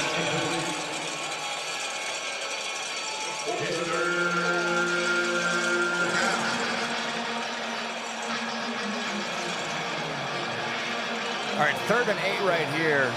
Foxy, this is not what you want to face a 3rd and 8 and have a potential 3 and out to open up this second half. You know, I wish I had some answers for this Oklahoma State offense in terms of getting something going on offense, but it's just such a challenge. I mean, the Red Raiders on defense are just pinning their ears back every snap. Here comes the pressure, and the pass is to Howland. Howland able to get the first down. It was David Bailey coming off the edge trying to apply the pressure. The FBS leader in sacks, and it's an 11-yard pickup instead for Trent Howland. Well, I just sort of said it there right before the snap. They're pinning their ears back. That is Texas Tech, and it was a great play design and a great call, the screen pass, to sort of eliminate that rush that they have. And they've been getting home so frequently. It's been pretty easy. 3 or 4 men rushing the passer. You know, they drop 8 into coverage at times, and they just have done a really nice job playing everything top down and allowing nobody in the back end to run open, essentially. And so it's been tough duty for the Cowboys on offense. Dangerous pass right there, and that could have been offensive pass interference as Dante Balfour was trying to jump that, and he got, it looked like, picked by one of the receivers for Oklahoma State. It was not the prettiest snap. I mean, there's no doubt it could have been absolutely a disastrous play for this Cowboys offense. As Balfour was in there before the pass even arrived. He nearly could have intercepted the pass and walked into the end zone. That could have been a huge day for the number 20 for Texas Tech, because that's Balfour at number 20 on defense. Yeah, the double and numbers. Jacoby Williams 20 on offense. Pressure coming again. Again, it's a little dump off pass. And this is not going to go very far as it's to the 45-yard line. Picks up 3 with 4th down coming up. And you're at the 45. You've got 4 yards to go. The offense hasn't been able to do much, and that will bring on the punt unit once again. Wes Paul, he's been the star of the game for this Oklahoma State team. I mean, he's had a 62-yard punt, a 58-yard punt. We'll have to see what he does here. Coy Aiken is back at his own 20. He's got to take something off that one right there. He does. That was like a 3/4 wedge. I was waiting for a golf reference with Mr. Golf here. I mean, you know, we're in Texas. You've got a lot of guys. Ludwig Obert played here at Texas Tech. Scotty Scheffler at Texas. I mean, there's just, it's what you got to do. Coy Aiken, though, right now, he is walking off gingerly after he got run into a little bit after making the fair catch. We talked coming out of this break about who would be in at quarterback. It is Mitch Griffiths. And like you said, leading 28-0, the goal is that Morton does not see the field. Bingo. On 1st down, it's Jacoby Williams.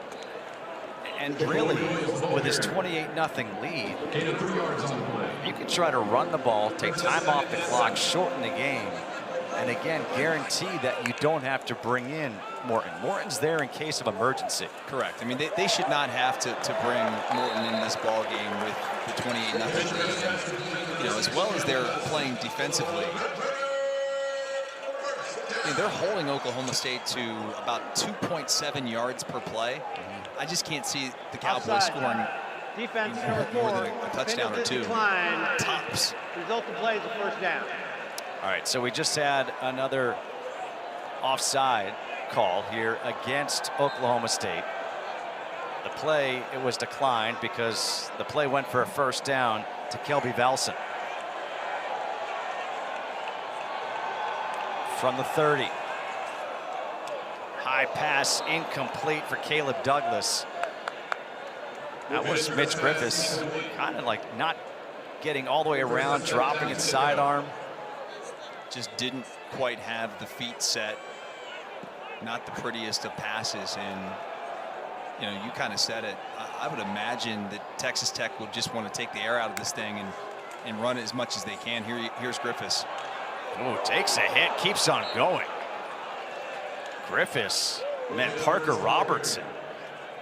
And then he said, nice hit, but I'm going to keep on running. Meanwhile, you've got Joey McGuire on the sideline being like, dude, I don't want to bring in Barron right now, okay? Don't take that hit. Maybe he says, hey, Mac Leftwich, let's not do any more design quarterback runs here the rest of this ball game. On 3rd and 7, on the slant, wide open as Douglas has the 1st down. Nice spin move, takes it out to midfield. A 17-yard completion on 3rd down. That looks more like how the offense has looked all season with Barron Morton at quarterback. I mean, this is a really wide open pass, but Douglas on 3rd and 7 picks up a huge gain.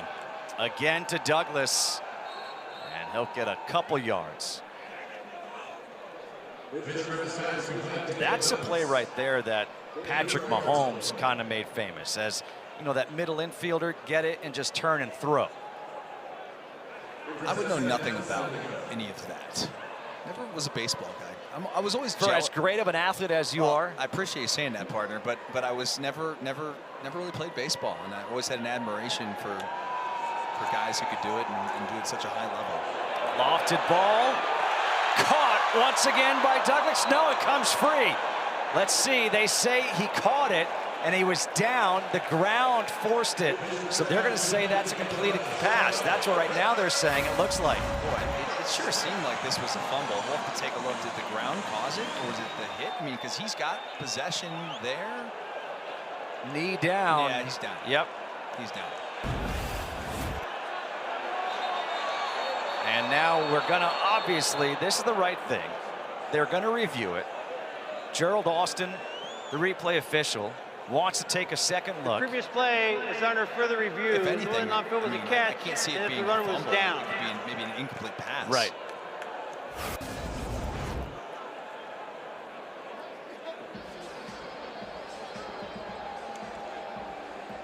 Oh.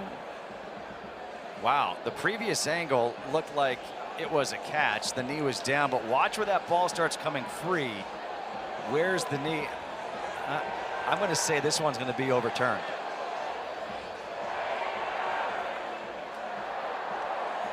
The other angle, I think you see the ball come jarred loose beforehand. The question is going to be, does he complete the catch? And I'm going to make you take a stand right now. I don't want to. That's the whole point. I don't want to. What are you? I'm riding the fence. No, Yes. you're not allowed. You couldn't play baseball growing up, so you got to take a stand here. I would say incomplete. Yeah, me too. I would say incomplete. To me, it's not. There's no way it's a fumble. No, absolutely not. It's a catch or no catch. That's, I think, the only thing we're talking about. David Alvarez on headset.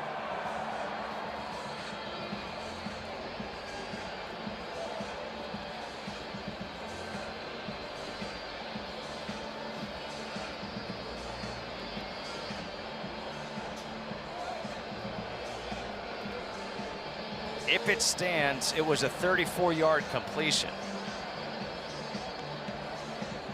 And it seems like Caleb Douglas is the favorite target of Mitch Griffis so far. Yesterday, Mac Leftwich and Joey McGuire said that Caleb Douglas is sort of the go-to guy, and they need to get the ball to him. If there's a big moment in the game, whether it's a fourth down or red zone, like he's sort of the go-to guy. I think you're right about that. Maybe Mitch Griffis' favorite target thus far. Here's one of my pet peeves about replays and reviews. How long it takes? If it takes more than 30 seconds, go with what was on the field. Yeah. It has to be conclusive evidence to overturn. They're coming back. Yep.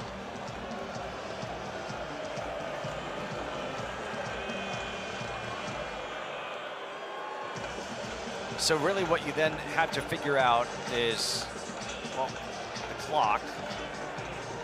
How much time should be on the clock?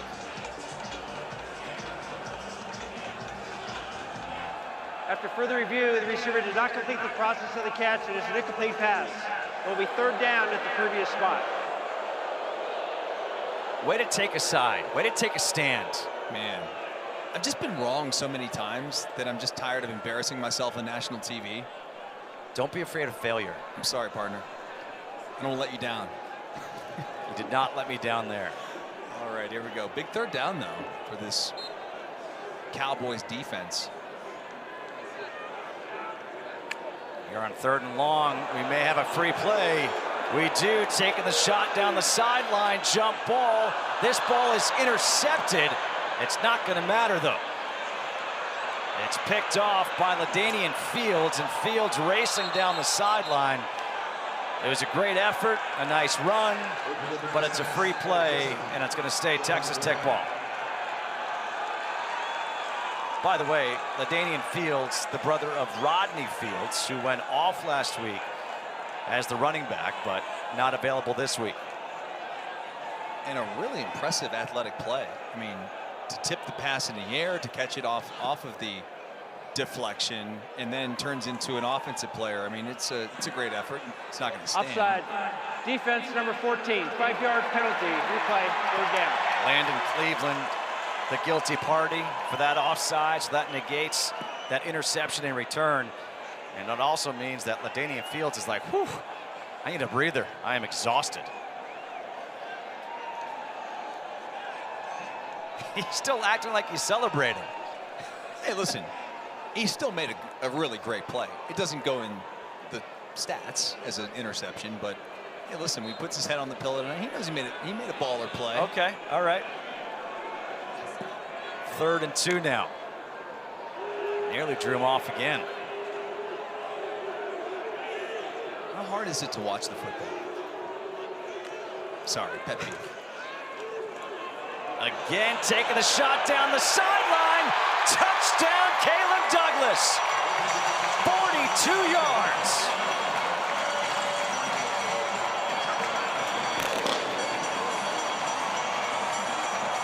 He could not complete the catch previously. Works out better. He completes this for a touchdown.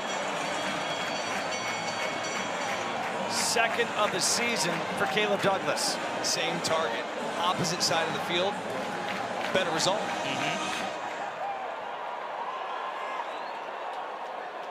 What a beautiful pass, though, by Mitch. I mean, that was touch, dropped it right in stride with Caleb Douglas as he was able to just run underneath the football and takes this to the house to extend the lead.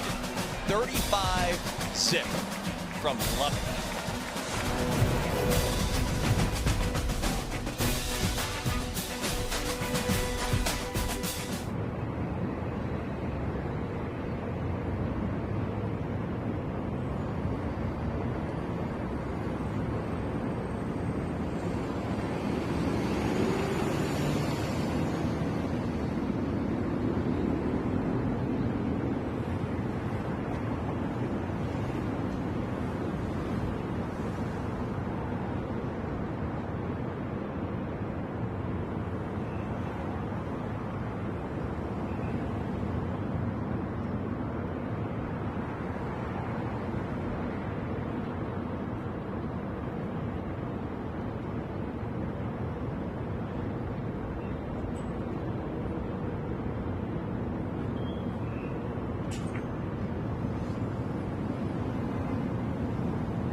Well, during halftime, a legend here at Texas Tech, Graham Harrell, was inducted into the Ring of Honor, the 12th member to be inducted into the Texas Tech Ring of Honor. Also this year, named to the National Football Foundation College Football Hall of Fame. There was the number 6 being unveiled as we now are joined in the booth. I told you there was a rumor that Graham Harrell might join us.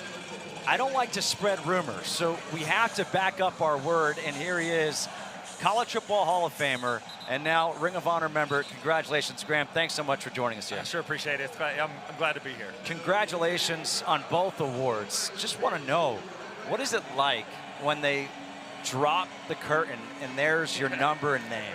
Yeah, that was pretty awesome. And you know, I don't know if it ever sinks in. Like, man, I'm up there on the wall with all these legends. But man, that was a cool moment, and it was awesome that most of the family got to be here for it. And it's a moment I'm sure, obviously, my son, he's probably going to enjoy it more than any of us, you know. And so it was cool to do, and it was cool, like I said, that everyone was able to be here for it. They read off like every stat in like the history of the Big 12 and the school that you own. I mean, is there a record you don't own?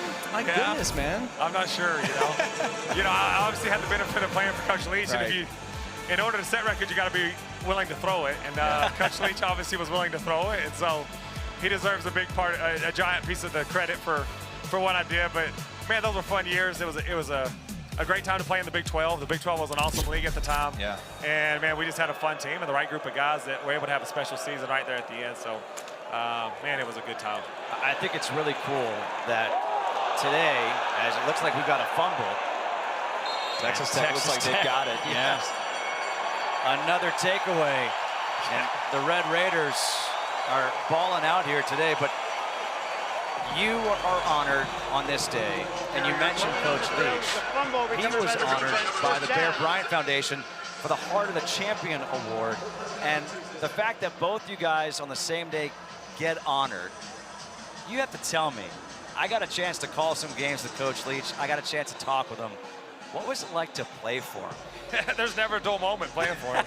And to be honest with you, I don't know how we ever won football games because, you know, we go to meetings, we never talk about football, we never watch tape. You're talking about Pirates, or you're talking about, like, because, you know, he had a law degree. Yeah. Right. So he'd be telling you about this, there's this murder case going on up in the Northeast, and he'd have his secretary print you off like 30 pages of, like, information. And I'm like, Coach, I'm not going to read this, and I really don't need to read it because you've told me everything that's in it. And then it'd be like, okay, y'all ready for practice? it's amazing. You know, and so that was every day. But, you know, the thing that I think the reason we were as successful as we were was because, one, he had something he believed in, and we got really, really good at it. And then you were never uptight. You know what I mean? And like I said, you're rarely talking about football. And so you never felt nervous. You were never uptight. And because of that, we were able to go play loose and have fun. Well, now a fumble by Texas Tech and Oklahoma State has recovered, so we're just exchanging things right here. You have to take me back, though, to that 2008 season. Yeah, I remember exactly where I was at, what couch I was on in my house. I remember watching the game, you know, in the Crabtree play. I mean, it's just an amazing, amazing night. I'm sure it's something you never are going to forget. My goodness. Yeah, they you know, it was a little cleaner football than we're watching right here, obviously. But no, it was that was a fun game, and you know, that's the crazy thing is everywhere I go, people still remember, like, this is where I was. And I was actually signing autographs at like a thing here in town today, and a guy said, I spilled a Coke and I won't clean up the stain. I still have the stain on my carpet. You know, like, it's just crazy how much, especially for Tech fans, like how great of a moment that was for them. And it's kind of neat that everywhere you still go, people still want to talk about it. And we had a lot of fun games and a lot of good memories, and that was kind of like the culmination of, I think, a 10-year run that Mike Leach had here at Texas Tech, and that's what will always be remembered. And so it's cool to be a part of that. And I was talking to someone yesterday as well. I said, man, the best part is we were on the right side of that, because I'm sure there's plenty of guys that were playing at Texas or that missed the tackle to Crabtree. They're like, well, they ain't going to stop showing that super play, you know? Like, but for us, it'll always be a great memory, and fortunately, like, good into that. And, man, it was, like I said, those are just special years, and it was great people, from Coach Leach to the guys I played with, and it's a huge honor to go into the Ring of Honor. But really, I think that's a representation of just a lot of people that had played a big role in that throughout the years of my playing time. And luckily for me, myself, and Crabtree, we kind of get to represent that crew. But there's a lot of guys behind it, you know. I was just gonna say, I mean, you think about, you're the 12th member here in the Ring of Honor.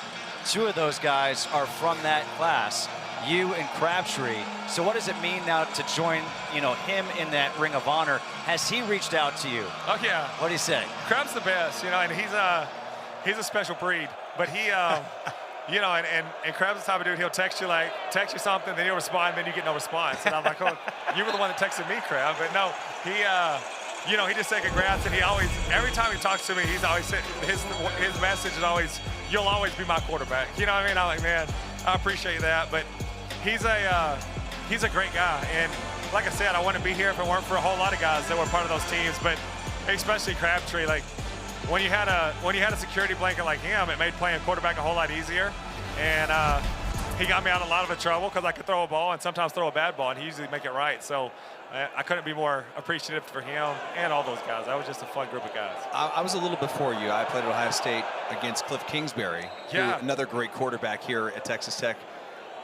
I want to know what it's like to be part of this lineage, to be one of the great quarterbacks, maybe the greatest quarterback to ever play at Texas Tech. Yeah, that's a. And there's a good one. You know, where's number 15? Yeah, in the there's NFL a pretty too, good one out there. So to say I'm I had an unbelievable college career, and I can't deny that. And I, like I said, there's a lot of people that have a huge part to do with that. But to be a part of this place, and like you said, like from Cliff and even before those guys, there's been a ton of great quarterbacks, and to be mentioned with some of those guys. Man, it's a true honor. So, you know, it's humbling, and I'm super appreciative. There's no foul for leaping. Graham, I know you get inducted into this Ring of Honor. You're going to be inducted into the College Football Hall of Fame this year. Just having you up here, you feel like a Hall of Fame type of guy. Appreciate you being here, man. Thank you so much. Yeah, great to be here. Congratulations. Thank you. 35-0. Red Raiders on top.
If you're a college football fan.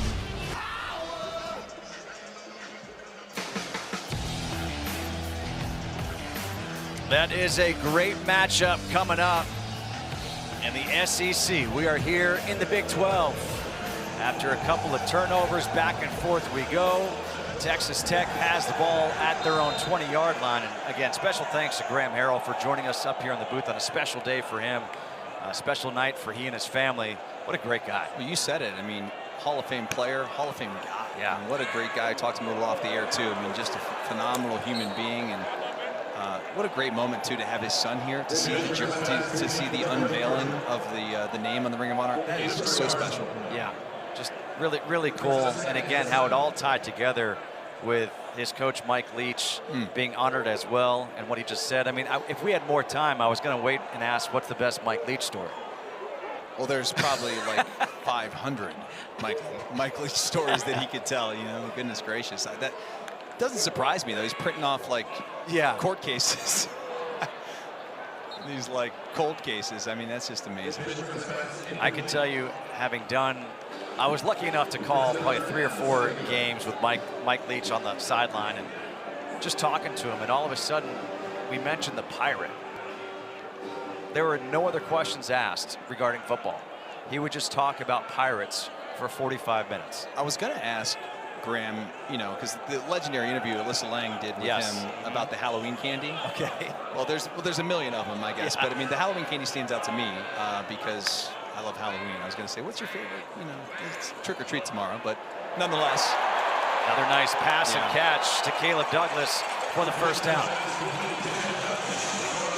23-yard completion for Mitch Griffiths to Douglas. Griffiths replaced Will Hammond, who left the game with that rolled ankle.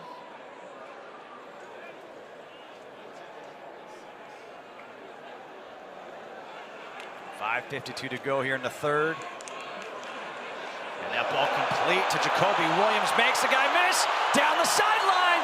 And he will be caught and tackled inside the 20. He really is explosive. Mordecai McDaniel finally catches him, but not before he gets 37 yards. Yeah, when the coaches said to us yesterday, I mean, this guy, one word to describe him, electric. So electric, elusive, fast, can break tackles. They just need to find a way to get the ball in his hands more often. And maybe today is that day. You know, you've got kind of the meat of the Big 12 schedule still remaining, including that big matchup against BYU right here November 8th. That one is certainly circled by Red Raider fans. Handoff to Dickey. Cameron Dickey avoids one tackle, lowers the shoulder, and Cameron Dickey is going to be marked down at the 4. Tajay McCoy and Raymond Gay the second. Credit for the tackle. First and goal coming up. 1 for 2 today in the red zone. 1 touchdown, 1 fumble.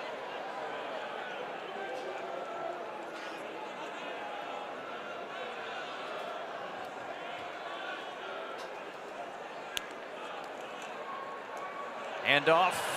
Dickey looking for his second of the game, and he's going to be tackled at the 1. Cameron Dickey, the ball carrier. Tajay McCoy saves a touchdown right there. Brings up second down, goal to go. Second and goal from the 1. Dickey patiently, but this time he gets stuffed again. Actually, it looks like he may have lost a little on that run. Maybe a loss of a yard. Yeah, we'll call it 1. Gay and Cam Smith pushing and shoving after the play. Yeah.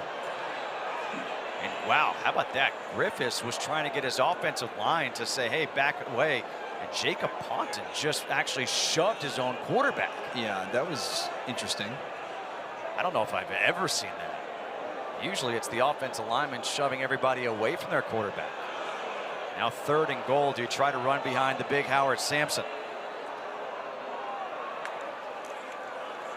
Instead, quarterback keeper, and it's Griffiths to the touchdown.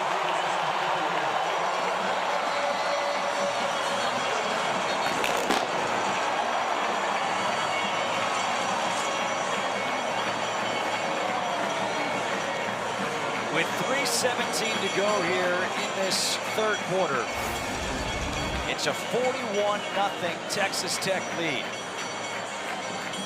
That was never going to be a pass. I don't think. I mean, the fake was great, and it does just enough to allow the separation in the lane to run in for the easy touchdown for Mitch Griffiths. His first touchdown run this season. Harrington on for the extra point. And it's good. The average margin of victory this year for Texas Tech, 29.7. They lead right now 42-0.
Well, the next stop on the F1 schedule is the Mexico City Grand Prix tomorrow afternoon at 4 Eastern, 1 Pacific on ABC and the all-new ESPN app. Our pre-race coverage begins at 2:30 Eastern with ESPN Deportes coverage starting at 3. Gavin Freeman is back deep as Harrington will kick off. And there is no chance for a return here as we take a look at today's Good Hands play brought to you by Allstate. And this was something you don't hear very often, but defensively, watch Jacob Rodriguez and what he does on this play. Just watch number 10. Just steals the football. I mean, talk about like ball searching. This young man has had himself a whale of a day, by the way. Not only does he have that forced fumble in that touchdown, he also has a TFL. And he also, by the way, has 10 tackles on the day. I don't know, man. Looks like a foxhole guy to me. And as this one is broken up, beautiful play defensively coming over by Peyton Morgan to break that one up. But Rodriguez doing this with his wife, who's a U.S. Army helicopter pilot in attendance. But watch this effort. I mean, that was like just a blind dive. Like, you know, okay, I've got no chance other than to just extend my arm and leap as far as I can. And goodness gracious, Morgan makes a heck of a play. Noah Walters now 1 for 4, 5 yards in the air. I just can't get over Rodriguez's mustache, too. I mean, that thing is just so good. Freeman, this guy can run. Gavin Freeman, a transfer from Oklahoma, tackled by Marion Horn. Yeah, that mustache is It's elite. Tom Selleck-esque. I was going to say it's Johnson Wagner-esque. Okay, you want to one-up me? No, I've compared Johnson Wagner's stash to Tom Selleck. That's why he got married, you know. I mean, it's Thurman Munson-esque. Don Mattingly comes to mind. The handoff. This marked down at the 40.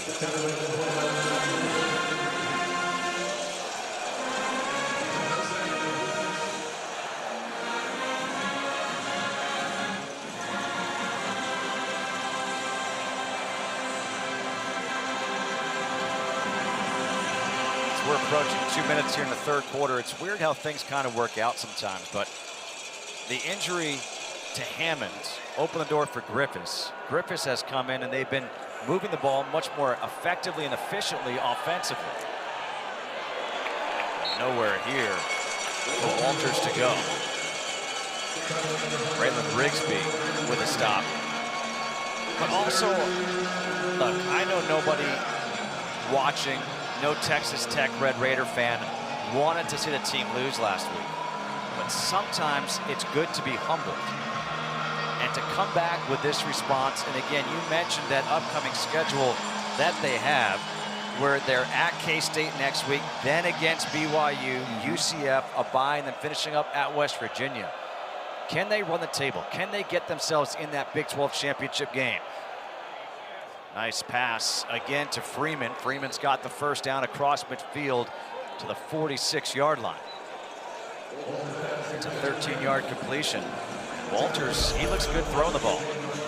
He does, and I think Gavin Freeman is giving them something here on the outside from the wide receiver position. Take another shot deep. Walters, and this one is incomplete. Marion Horn guarding against Shamar Rigby. And that was one of those close ones where if he made any contact, that would have been pass interference. He never turned to see the ball. I was looking for a flag. As a former corner, you always look for a flag. Trust me.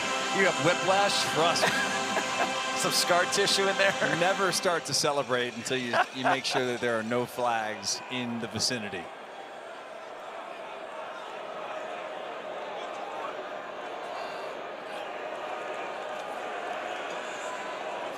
Swinging it out.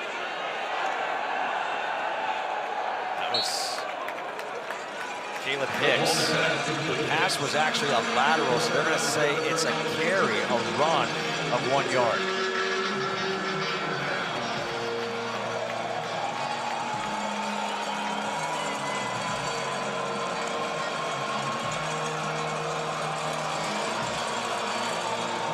They do have to run a play, as there is a 1 second difference between the play clock and the game clock. 3rd and 9. There's Jaden Cofield waiting. Pressure. Walters elusive. Dives forward, and he's going to be short. He's going to be at the 40. And they're going to have a decision to make. I don't think there's a decision. I imagine they're going for it, as A.J. McCarty made the stop. It's the end of the 3rd quarter, so they can think about it during the commercial break. But the Red Raiders, after a loss last week, have responded in a big way, leading big over Oklahoma State, 42-0.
It has been all Red Raiders here today. The 14th ranked Red Raiders leading 42-0 as we head to the 4th quarter. Justin Kutcher alongside Dustin Fox.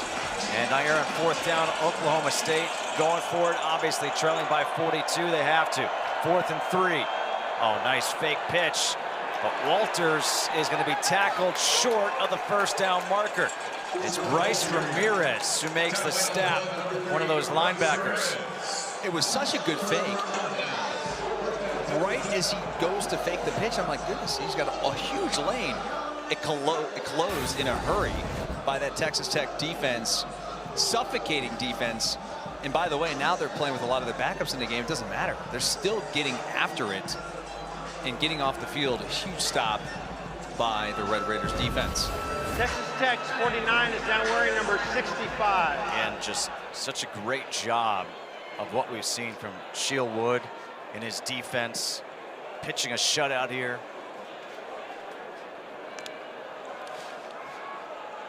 On first down the sideline, and that ball is going to be, it looks like they're going to converge, and let's see. He caught it. He caught it.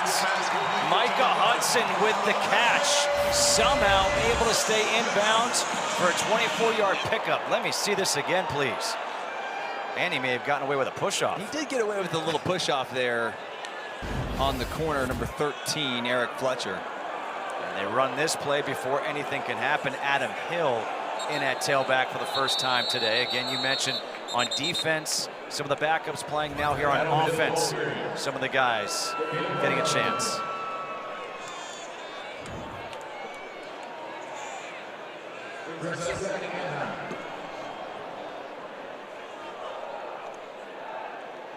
I really wonder if offensively Joe McGuire is saying to Mac Leftwich, hey, just run the ball. No, we're up 42-0. Don't want to have to worry about bringing Barron in. If you look at the radar, you keep the clock moving because there is some a helmet comes off. weather in the area. And there is a sack. Aiden Kelly with the sack. It's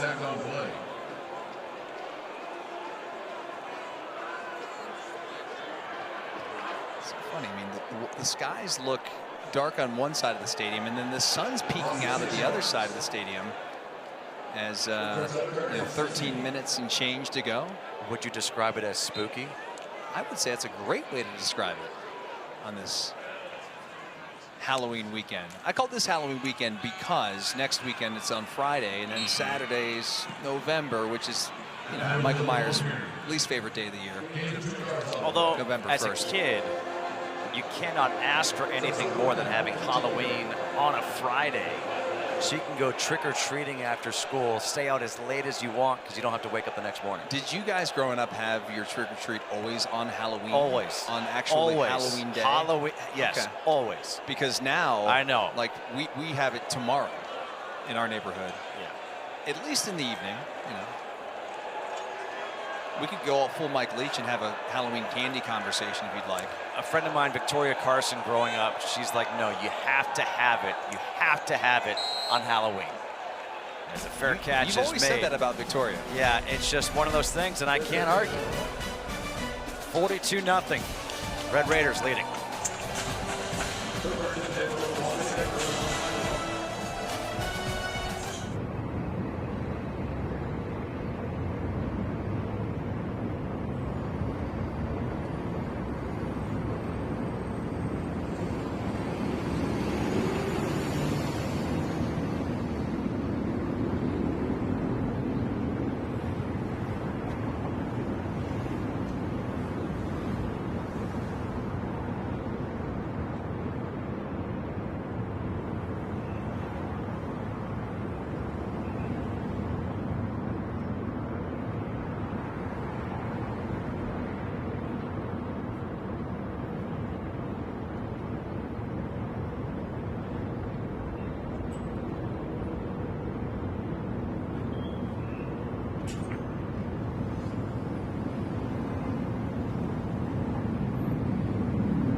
Tomorrow morning, we'll have the first Clásico of La Liga season on ESPN2 and the all-new ESPN app. Real Madrid hosts Barcelona as Madrid sits atop the table with 24 points. Barcelona second with 22. Coverage begins at 11 a.m. Eastern, 8 a.m. Pacific with an 11:15 kick. Oklahoma State starting at their own 9-yard line. Dangerous pass, and that was almost a pick six in the hands of Charles Esters. He had it. You don't get better opportunities as a defensive end for a pick six touchdown. Gosh, he was in the end zone. He had a foot in the end zone. Just catch the ball. Oh my goodness. He will have nightmares over that one. Another Halloween reference for you. I have one of those that lives in my memory bank. Trent Howland with a run for the first down. Tell me about it. 2003, we're playing NC State in the Horseshoe in Columbus. Phillip Rivers is the quarterback for the Wolfpack. Ball snapped over his head. I'm blitzing off the edge as a corner blitz. The ball is right there. I go to pick it up. I mean, I'm going to walk into the end zone. I kicked the ball. No. Oh, yeah. Yep. Way to kick it, Pele. It was going to be my only college touchdown, and no. So, yeah, little nightmares about that one. How often, in all honesty, do you think about it? Well, this is the first time I've thought about it in probably a year. Okay. Good effort by Terrell Davis along the sidelines.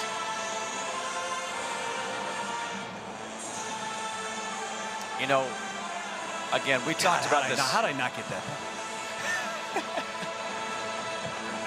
You had some good interceptions. I had 7. But I picked off Cliff Kingsbury once. There you go. 2002. That's a throwback. How'd you do that? Ask Brad Nessler.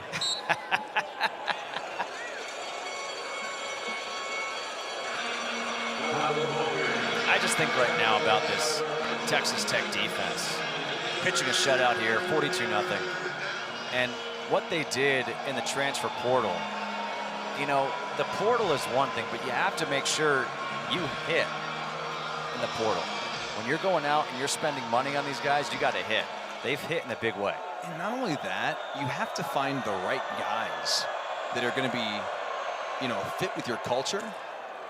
Is that's complete for a first down for the Cowboys. But, you know, you think about some of the guys that they've, you know, gotten in the portal. David Bailey, Melo Heights, a good example. I mean, this guy's got a degree from Georgia Tech, right? So you know this guy's coming here.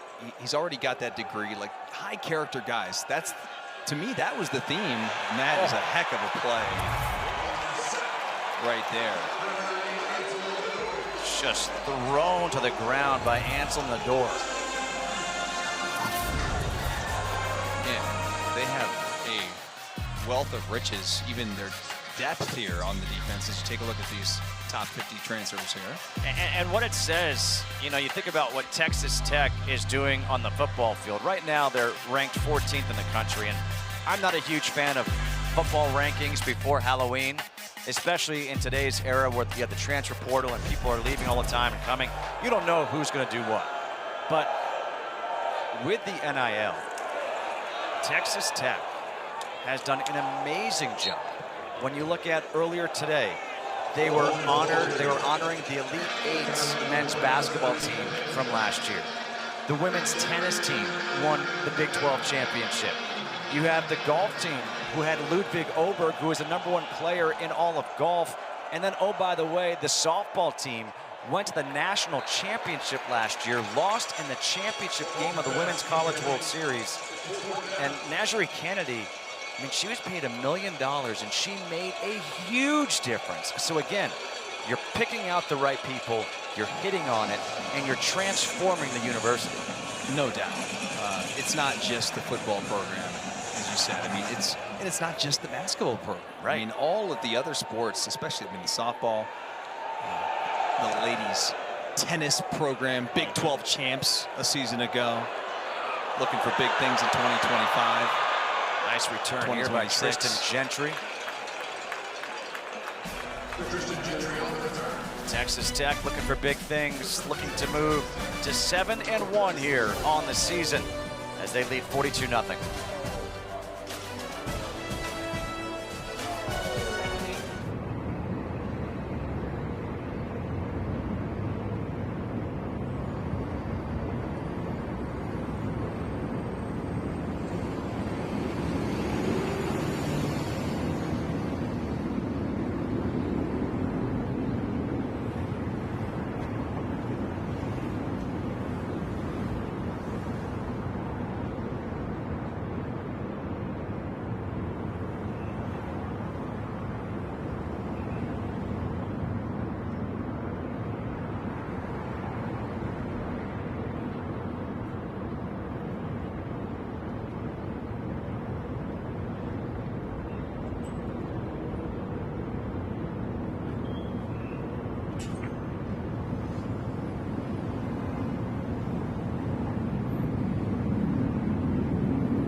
Pre-NIL, I don't know if you'd ever see someone go from Stanford to Texas Tech. Well, now you've got two.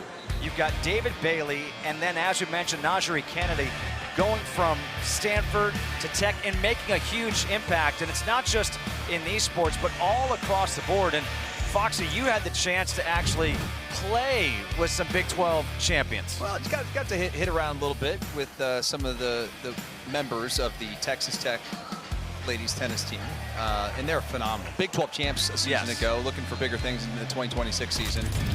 They are awesome and great people, and it was really cool to spend a little time with the tennis program here in Lubbock, Texas. Rumor has it that you need ice now after how hard. I need ice. I need a meal. I need ibuprofen. Yeah. I mean, good Lord.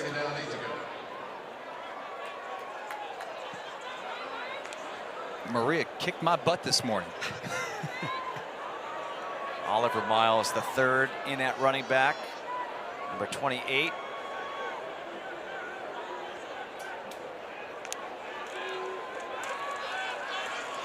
His pass, diving effort, incomplete, but a flag comes in. Micah Hudson, the intended receiver. Landon Cleveland there on the coverage, and let's see what we got.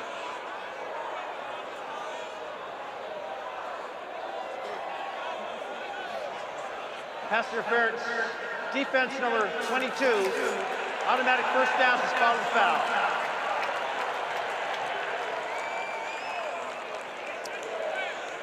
I beg your pardon, that was Kobe Foreman on the coverage.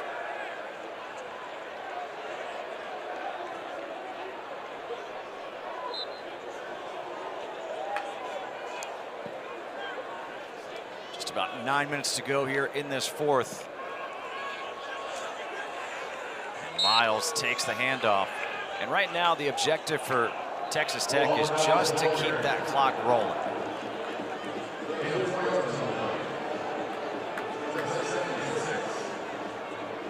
Favorite Halloween candy?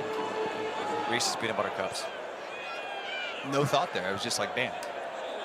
Off the cuff. I mean, I'm like Vince Vaughn. I love peanut butter. Like, I put it in my hair sometimes. I mean, it's just so good. Yeah. The chocolate's good. I'm just more of like a, You're like a sour person, aren't you? Yeah, or these like Haribo gummy bears or Starburst, Sour Patch Kids. Down the sideline again, another pass interference as Micah Hudson was the intended receiver again.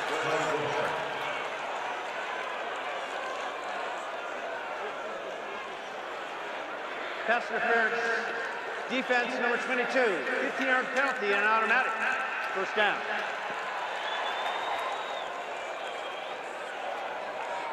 Kobe Foreman once again gets called for the pass interference.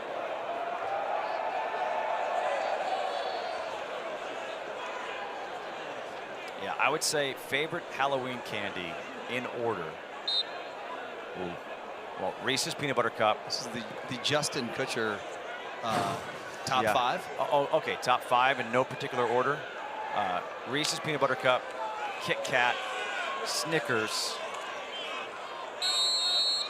M&M Peanuts. Number 4. M&M Peanuts. Okay. And Number 5. I don't even care after that. Just give me those 4 and I'm good.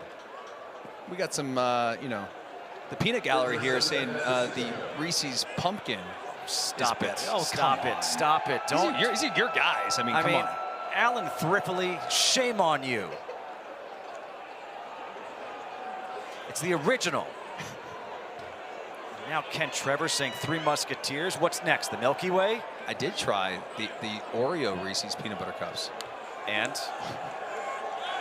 Shockingly delightful. Okay, I'm going to throw one out there. It's not a Halloween candy, but I highly recommend it. Staying in the Reese's theme, I believe it's a Reese's Animal Cracker that they sell at Costco. It is stupid good. Okay. Put that on the list. Honey, get the shopping list out this weekend. If you're listening at home. 3rd and 6 coming up here for the Red Raiders.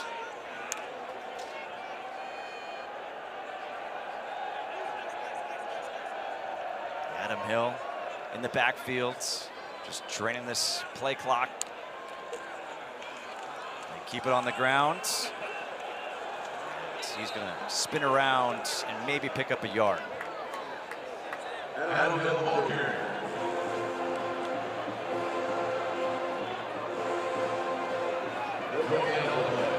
This is kind of a microcosm of the season for Oklahoma State, where they're 1-6, they're down big, and you're trying to just still fight. As Stone Harrington is going to come on to attempt a 45-yard field goal attempt.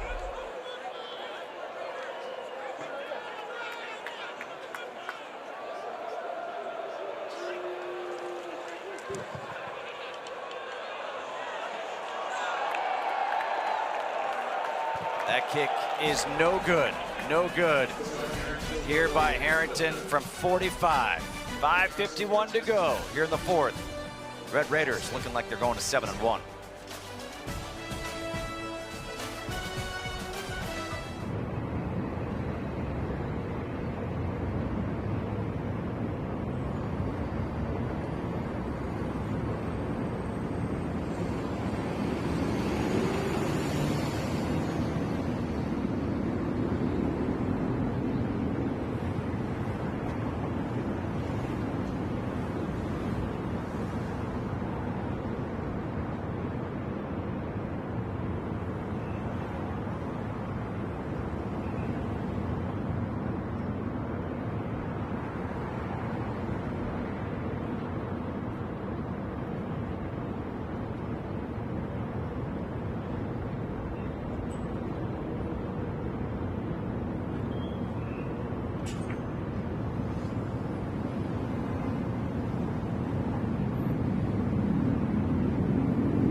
20 years, Allstate has celebrated every field goal and extra point made at participating universities by donating to the University Athletic Scholarship Fund, supporting all student athletes. Thank you to Allstate. Back here in Lubbock, Texas, look at this. The Red Raiders looking for their first shutout against a Big 12 opponent since October 29th of 2005 against Baylor.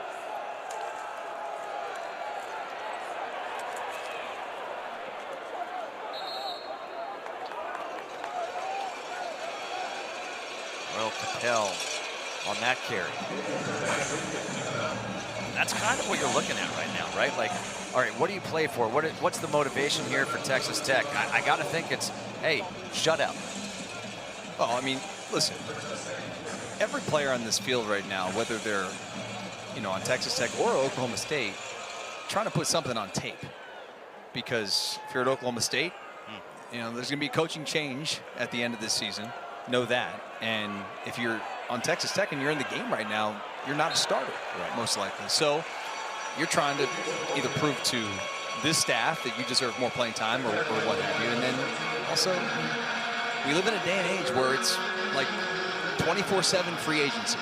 So if you're not playing hard in the fourth quarter of a game like this, but you're in the game, I mean, everybody takes notice. I mean, there's a lot of people out there watching the game still and will look at tape. So I've just been impressed really with how, frankly, both defenses have played today. And yet the score's a little misleading because there was like basically three touchdowns that came from non-offensive scorers by Texas Tech.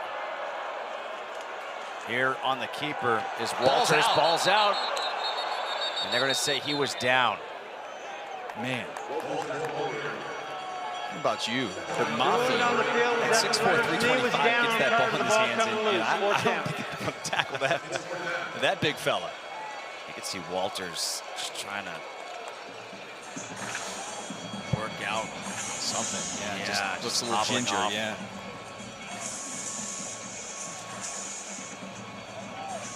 Tristan Gentry back now to receive this punt.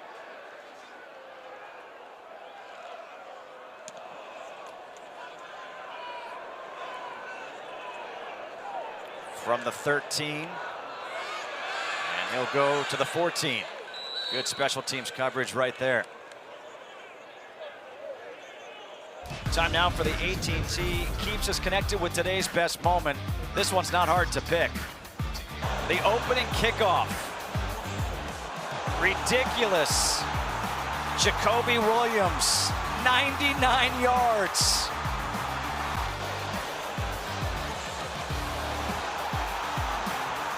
It's a reason, Foxy, why the NFL has made a change to their kickoff, the dynamic kickoff, because that may be the most exciting play in football.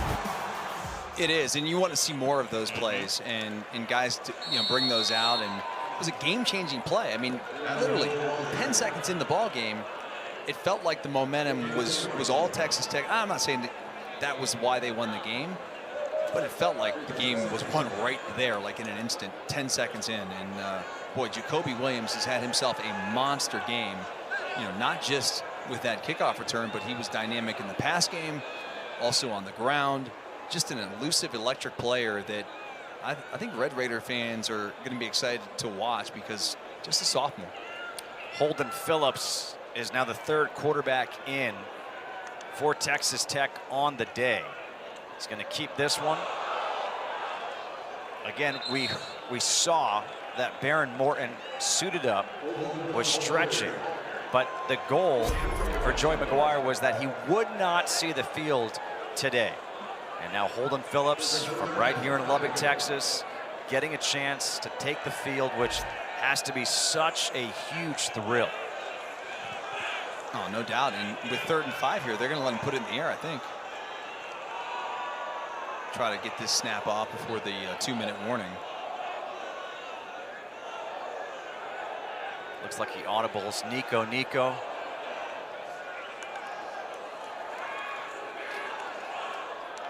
he puts it in the air, puts it on target for the first down to Micah Hudson. Check to that hot route on the outside.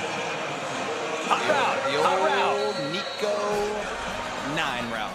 This is the 2-minute timeout. 2-minute timeout here in the fourth quarter.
Well, Foxy. only fitting for the Foxhole. We need tough guys, right?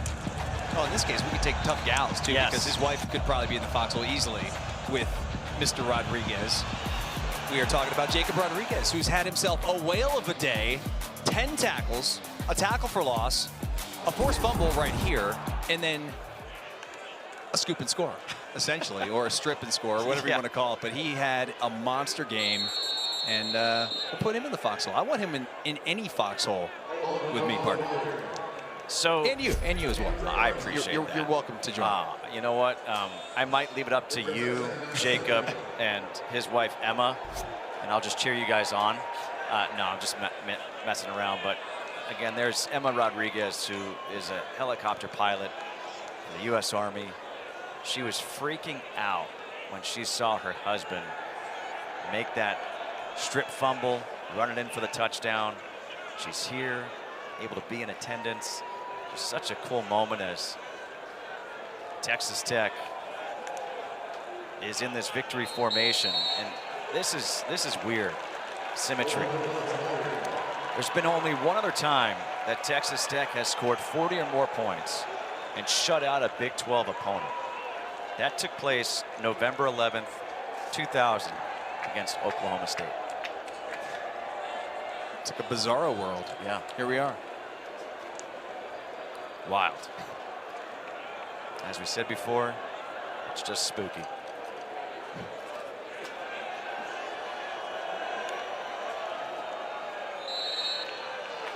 That will run out the clock as Texas Tech, a team that's known for its offense, they put up 42 points, but now known for its defense, a top 10 defense, first shutout against a Big 12 opponent since 2005.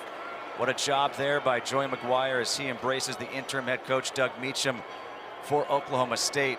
I want to know your takeaways from this game. My takeaways are that Texas Tech's defense is legit, like legit good, up there with Ohio State and Miami and the other blue bloods out there. I think they're as good as anybody in the country. And listen, when they're able to get their offense back 100% healthy, meaning Baron Morton is back on the field. Yep.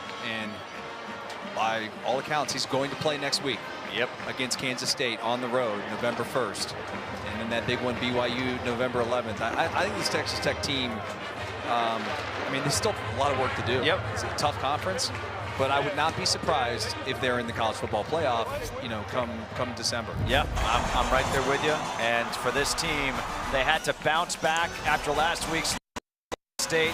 They started it in a big way with that kickoff return for a touchdown. For Doug Cox and our entire crew, I am Justin Kutcher saying so long from Lubbock, Texas, where the Red Raiders wrecked them. They won 42-0 against Oklahoma State. Have a great night, everybody.